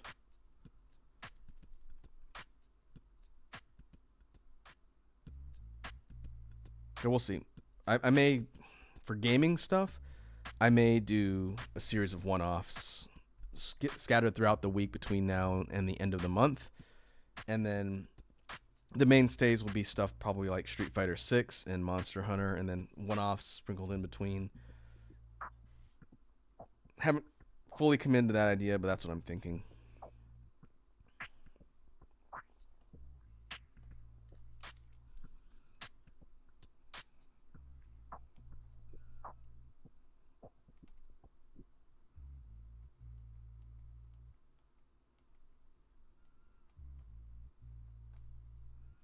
All right, what I'm doing here is I'm doing a real quick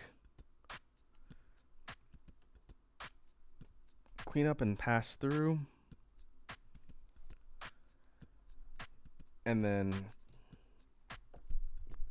kind of save some time, I'm just going to take the line art we see here, and I'm going to duplicate it, flip it horizontally, and then mirror it.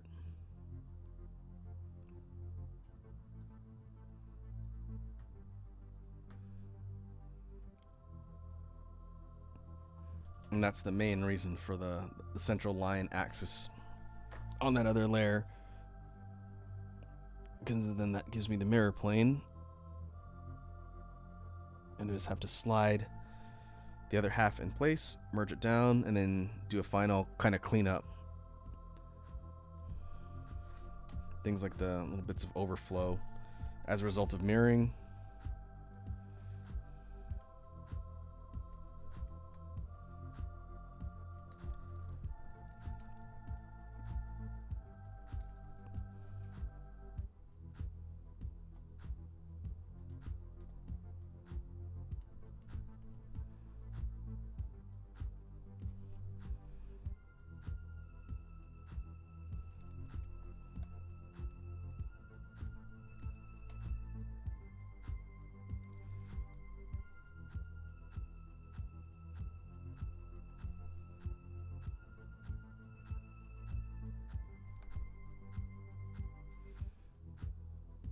And then that creates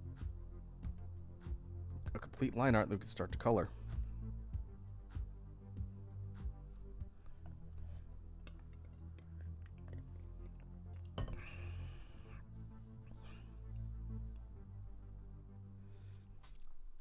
Like so.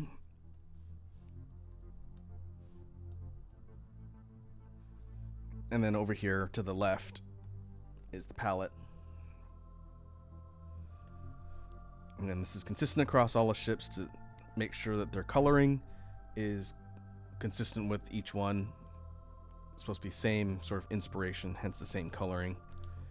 And now from here I can just do simple form fills by setting line art as a reference layer.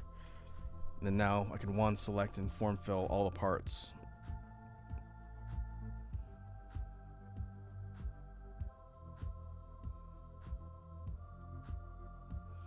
And this is a good chance to see if the line art needs to be filled in a little more, because we're doing this in vector.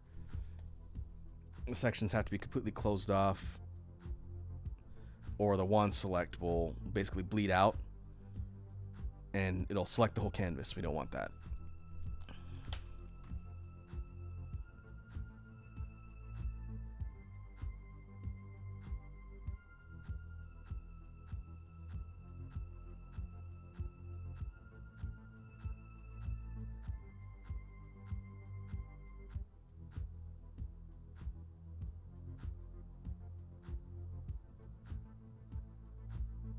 There we go. All right, now we can wand select.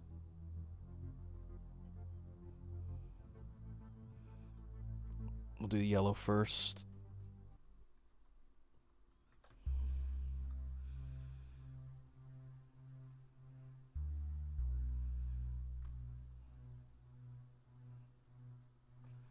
And do the wings. I'm thinking silver for the wings.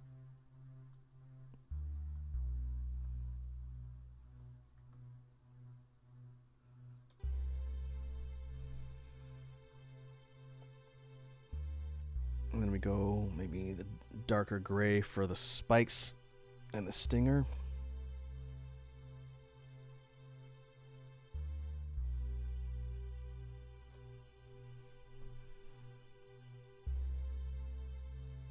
And then we'll go teal for the highlighting and the little circular dealies on the antenna. And then the kind of... We'll go dark blue on the cockpit and the canopy.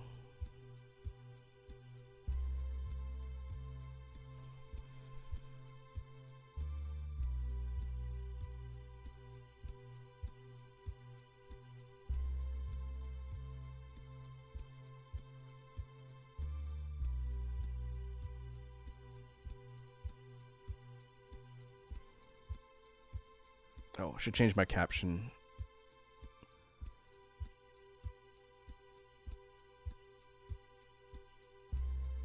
Let's go back to album art.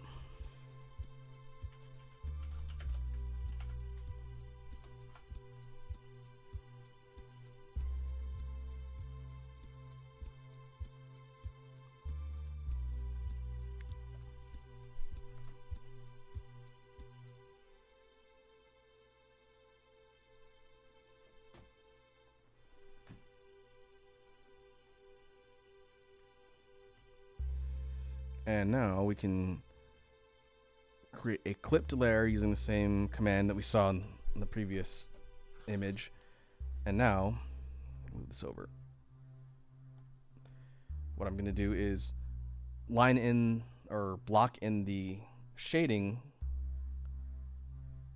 on one half, and then just like the line art, mirror it.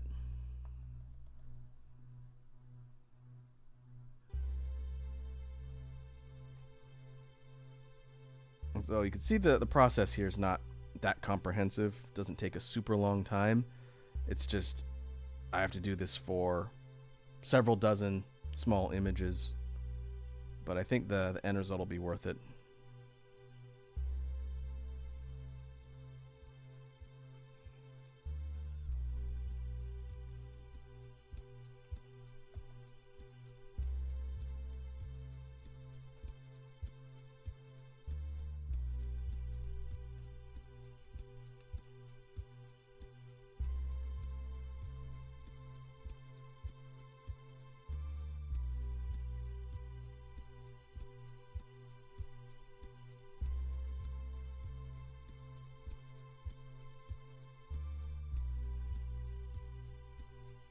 What we're doing is we're just following the contours of the ship and putting the shading highlights on all the sections, again, assuming a light source coming directly from the top down.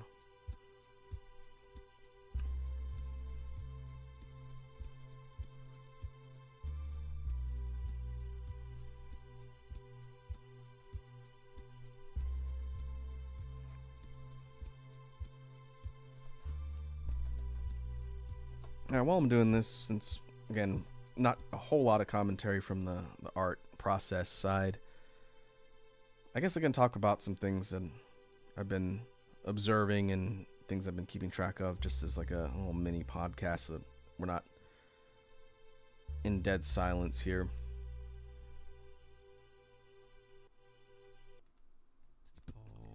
in gaming, again, I'm trying not to get too invested in any games since Armored Core is coming out at the end of the month, and I intend to give that 100% of my focus for a while. I have been talking to some people I know that were playing Diablo 4, right? One of the big games that come out this year that a lot of people were playing and streaming and doing content around, all that. I did not pick up Diablo 4 because I do not have the time to invest in a game like that with all the stuff I'm working on, with Armored Core coming out. And that was despite a bunch of people I knew that I used to play Diablo 2 with back in the day getting into the game and kind of giving me the play-by-play on what they thought about it. And the feedback I've gotten is that it's pretty fun. I think everyone was enjoying their time with it. But apparently, from what I was reading on Twitter, and I corroborated this with a friend of mine I saw over the weekend, the Season 1 patch that is inbound or just dropped in Diablo 4 changed a lot of things that really ticked the community off. I didn't really get into the specifics with this friend of mine because I don't play the game, so it probably wouldn't mean much to me. But he kind of, again, corroborated what I've seen people saying online about the changes being really frustrating and annoying. And so that tells me I don't need to get into Diablo 4 anytime soon.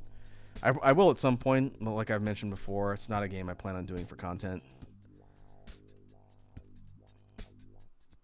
But it also tells me, just based on some issues people had with the state of the product and some of the decisions up till now, I'm not in a real rush, and I'm kind of glad I didn't just jump on it immediately. So that's reassuring. One content creator I follow, a dude from the Monster Hunter community, Rurikon, he's the one who actually recommended Halls of Torment in one of his videos, which is why I've been playing that. He said that he dropped Diablo 4 recently because there is some sort of interface thing where you can accidentally buy the season battle pass. And I don't know if he didn't have enough authentication verification or if it even exists, but he accidentally clicked on something and it bought the pass, and that really upset him to the point where he's like, yeah, if that's the way you're gonna do it, I'm done. And he said he just dropped the game, which I can understand given it's Blizzard. At this point, nothing that company does really surprises me, but if it is that easy to pay for something like that, even mistakenly by accident, that's pretty shady. I don't subscribe to that. I'm not a big fan of battle pass systems. To me, they seem like a lot of extra work. But I saw from reading online, other people have had that same issue, and I don't know how it's implemented, but the way it is definitely rubbed people the wrong way. So that's another thing to keep in mind. Maybe they'll correct or fix that in the future. Maybe by the time I actually get around to playing it, that won't be an issue. But yeah, it's getting more and more difficult to want to support Blizzard outside of their ethical concerns and things the company has done. It seems like just when you think they're ready to do good, they do something that shoots themselves in the foot, like with this Season 1 patch and whatnot. It's crazy.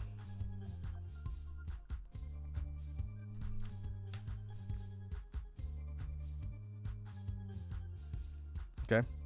Well, while I was talking again, this process does not take long. It's just repetitive. With the inking and shading layer, this one is done. And we can go and check this off the list too, so don't forget.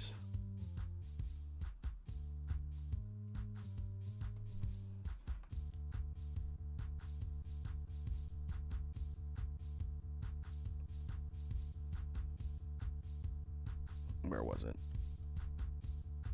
Oh, 62.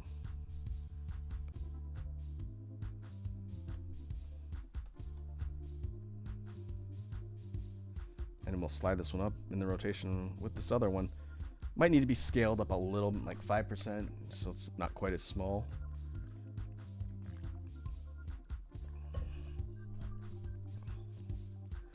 Well, there we go. I think that's number 22. Yeah, 22. So I think, let me take a look. I think I want to do one more before we call it a stream for today. Just to keep chipping away.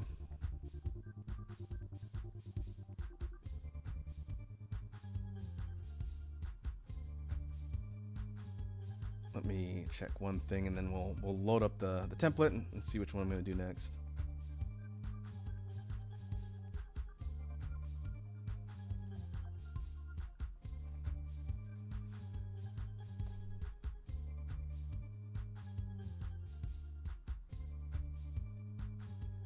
Okay.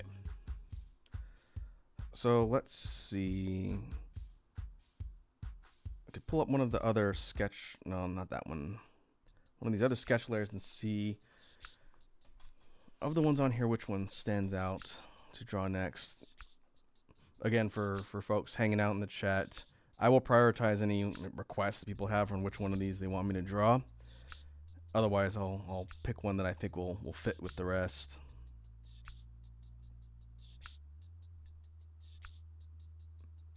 Nothing on page 2 is really jumping out at me.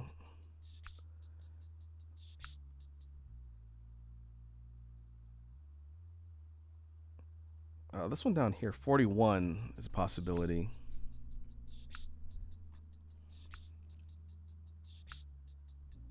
.30 or 39 rather is not bad either. That one's kind of cool looking.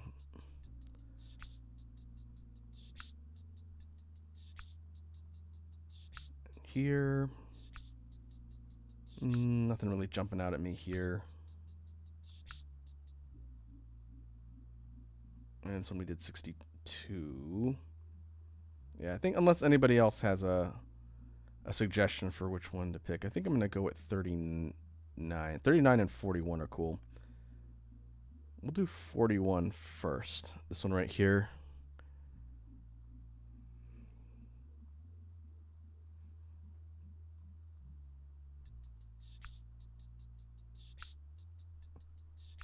So just like before, we're going to go through the same exercises of doing line art.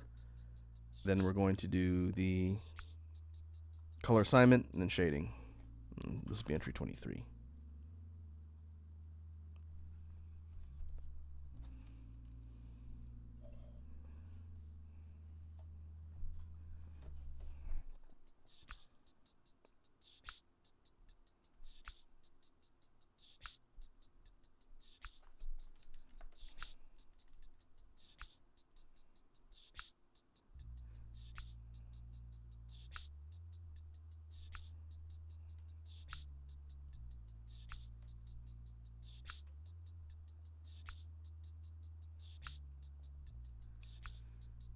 And this one's got kind of a elongated body. This is actually supposed to be a tail fin on the back. Because you're looking at it from the top down, it's a bit hard to see.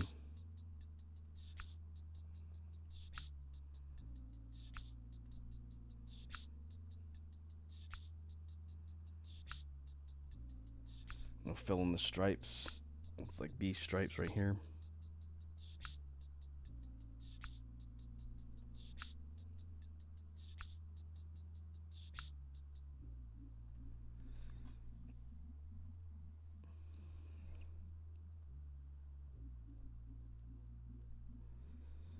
And there's a couple designs that have come up so far that are this sort of swept forward wing design, which I've always thought is interesting.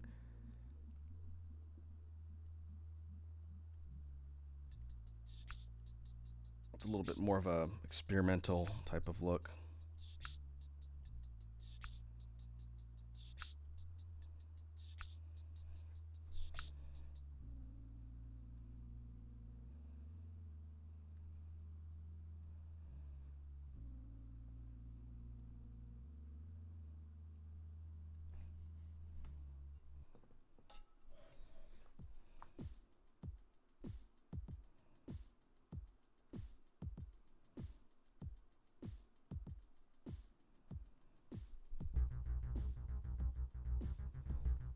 And we'll try and get as straight on the lines as possible.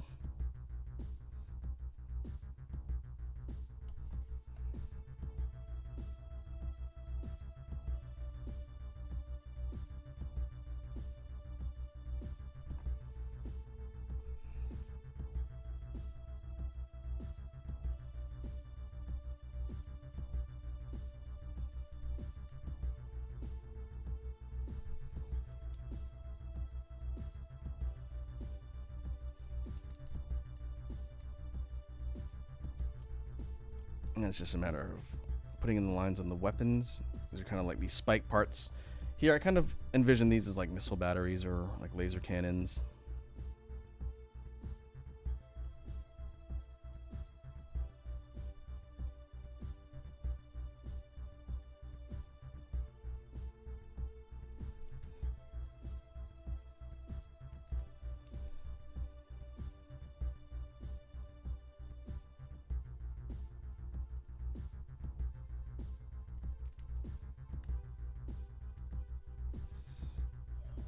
What we'll do is I'll finish adding these details and then do cleanup. Then just like before, we'll mirror the whole thing,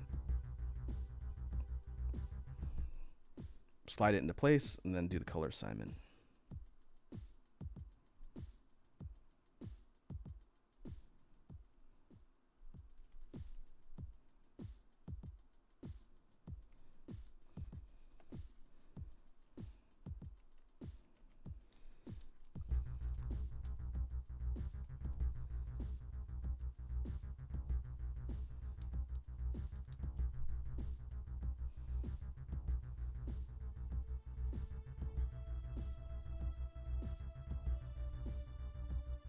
Okay, we'll hide the primary so we can do cleanup. I'm getting better at trying to guess where the line divisions are too thin, which causes that wand select overflow problem we saw in the previous one. I can usually, not every time, but I can usually spot where that's going to be a problem and try and thicken the lines up so that I don't have to go back and do it after the fact. And that's a direct problem of working in vector, I think. If I was working in raster, because it'd be anti-aliased, it wouldn't have that issue. I think the wand select would be able to approximate close enough and be fine. But I like the cleanliness on vector line art, which is why I'm doing it this way.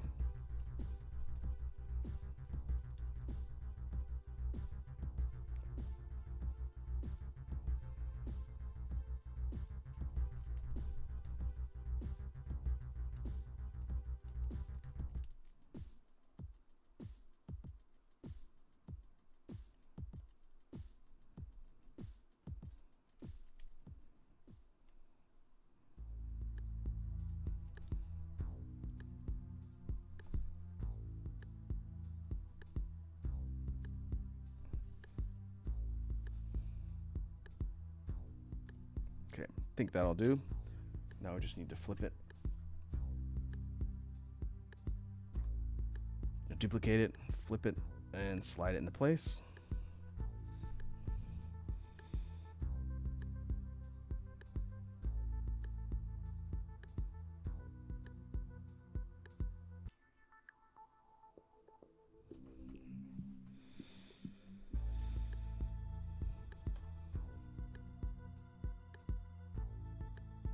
Make sure that it's completely symmetrical here. All right, just gonna do it again.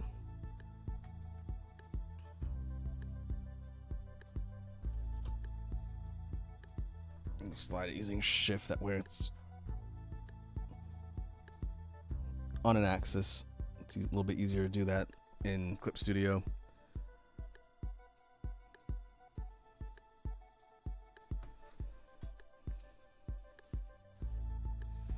Okay, now we need to put central planar lines along the middle.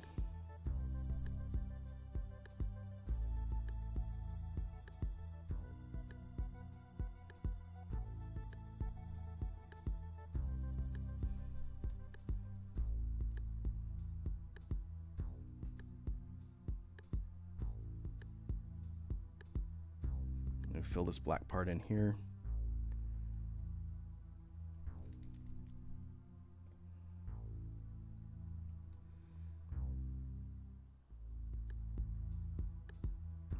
And now we can go and add colors using, where's my palette? It's up here.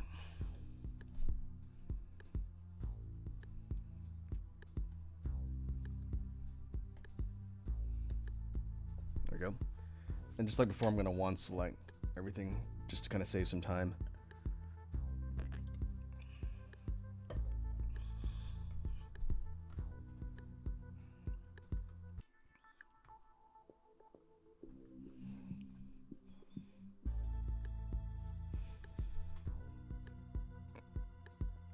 I set this as a reference first.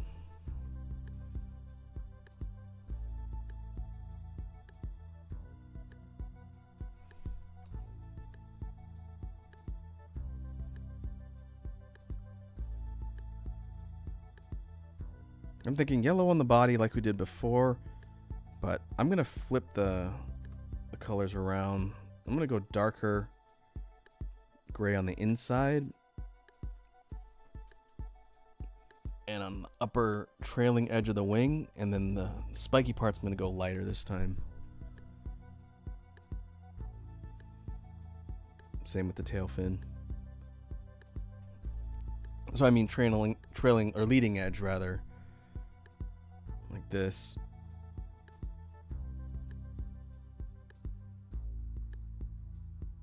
And then we go lighter on the other parts.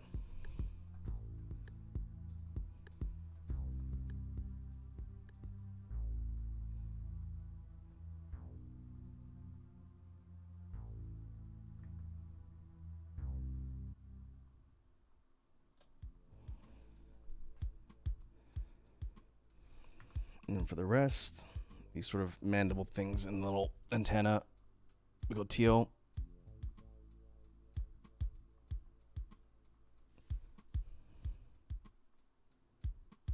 And then dark blue on the canopy.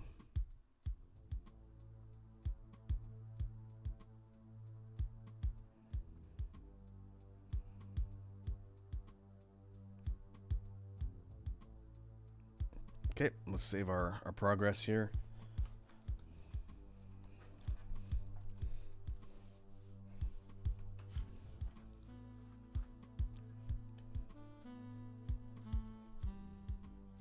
And now we just need to add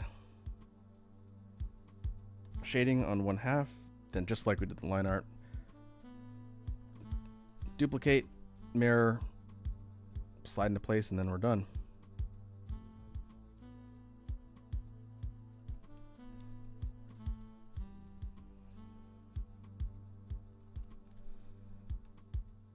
As far as other things I've been working on, in addition to Halls of Torment, which I'm getting closer to completing all the current content that's out, and the latest build is in beta as of yesterday, I think. I need to look into that.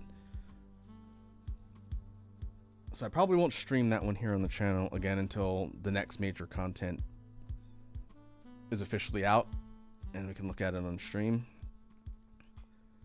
But I've also offline been playing the second Etrian Odyssey. I think I mentioned at some point, it was a little while ago, that I was playing the Etrian Odyssey collection and had played through the first one, and now I'm playing the second one. And it is as challenging as I remember. The second game in the series was the one that got me into the franchise. I missed the first one, so playing through it recently was my first time through the first one. But those are difficult old school RPGs. They're dungeon crawlers in that you're walking around interfaces first person, and you're walking around the labyrinths, and you have to map them yourself using like a grid system, draw your own maps, which is pretty cool. But the game difficulty overall is pretty high. Those are not easy games. You will absolutely get rolled if you go into a fight ill-prepared, and that has happened to me several times. But there's a cool amount of party building and customization, the different character classes. that kind of inform how you go about setting up your team of 5 characters and trying to learn how to take advantage of the different skills and the risk of using a buzzword, synergize how they perform. And so I highly recommend the Etrian Odyssey games, especially if you have a Switch. I think the collection is on PC too, I believe. I play games like that on the go more so than when I'm at my computer, and I really didn't want to stream Etrian Odyssey. Then there's a bit of grinding involved. I don't think it'd be the most compelling series to stream. I could probably find enough to talk about in each one, but I was really more for playing on my own time. And so depending on how long it takes me to get through 2, after that, I might take a break and then go on to 3. I've played 2, 3, 4, and 5. I did not play 6 or the spin-offs that came after. But I'm hoping, this is Atlas, the SMT and Persona folks. It's also their franchise. I'm hoping we get another collection of the later games, since they kind of upgraded the engine. Instead of hand-drawn sprites as of, I want to say 4 or 5, they went to 3D models to kind of give them more movement. Because it's an old school style of RPG, when you play 1 and 2, you go into a battle screen with the enemies and they're static portraits. They're well-drawn sprite portraits, but they don't move. There's no real animation except when there's like little bursts of sparks when your characters attack or when you get attacked.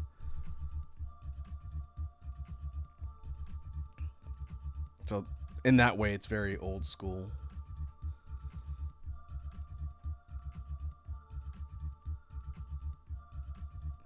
But the presentation is cool. The environments are kind of neat.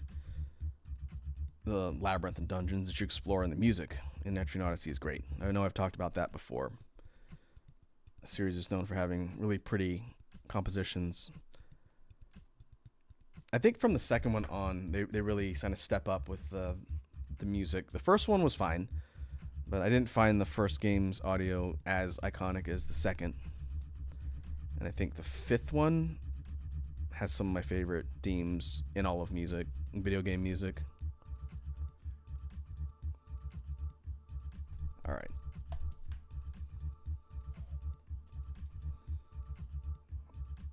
I think that'll do it for the shadowing layer, shading.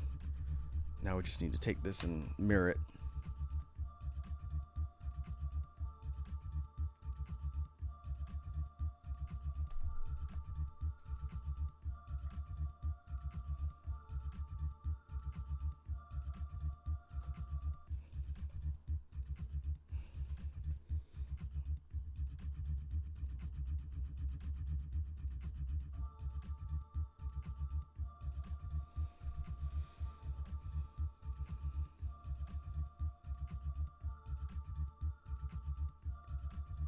And then now we make sure all the stuff in the middle is sort of closed up.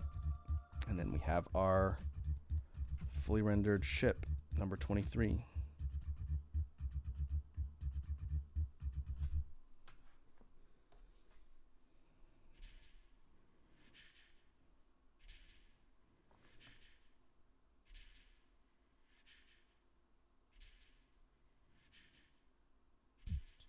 We'll slide this one up into position with the others. This one's a little wider. I guess it's a little bit wider, but not quite as tall as some of the other ones. So now we're up to 23 in total. Okay, still have this one up. Okay, that's good. So to recap, here are the first 20 of these Space Bee ships that are finished and ready to be dumped over into the wallpaper and album art template that I'm working on. Again, I haven't quite decided how many I'm going to do for the wallpaper. I'm going to need probably, I'll have to see. I'll have to drop them in and just see how much space they take up. I haven't decided yet. Jury's still out on that.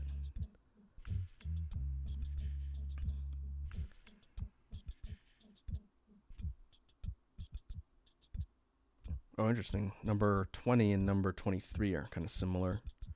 That swept forward wing design, they're slightly different.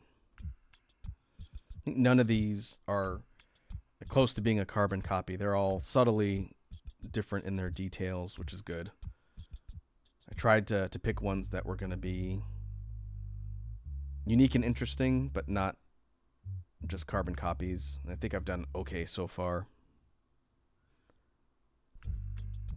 But I will continue to chip away at this. I need to cut the project off in the next week or so I can get the album art finalized and get the recording done. That's actually higher priority than finishing this. Taking the images and formatting them into at least the album art is not going to take long. I hope to have the album art ready for the release and then the wallpaper to be released at the same time as the music project. And that'll probably go up on the Discord and on Twitter or X, the platform formerly known as Twitter. And so I think that is a good stopping point. I could do another one. It'll probably take me another 20 minutes or so, but it is starting to get close to dinner time, and I need to go figure out how that's going to work. So let me save here, and let me go see who is on the list of folks to raid. You know, if I stall for like another 10 minutes or so, I know Wazzy will be alive, but let's see who else on the list of cool people are live that we can go and spread the vibes to.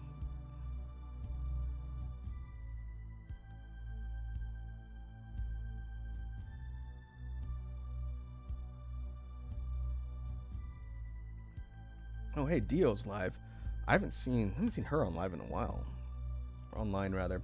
We can raid Dio. She looks like she's playing Honkai Star Rail. I know a lot of people that are playing that. Another one I've managed to sort of dodge. They won't get my time or my money. Okay, so let me pause the BGM. And we will queue up the raid and we'll go and say what's up to Dio.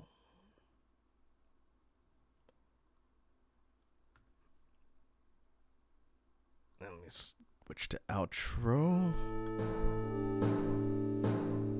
So once again, thanks to all the folks who jumped on and hung out. We kind of jumped between two different projects. As soon as I go offline, I will post the results of the character study in the Discord before I forget. And I'll keep plugging away at the album art stuff here. In the meantime, we will be back on Thursday.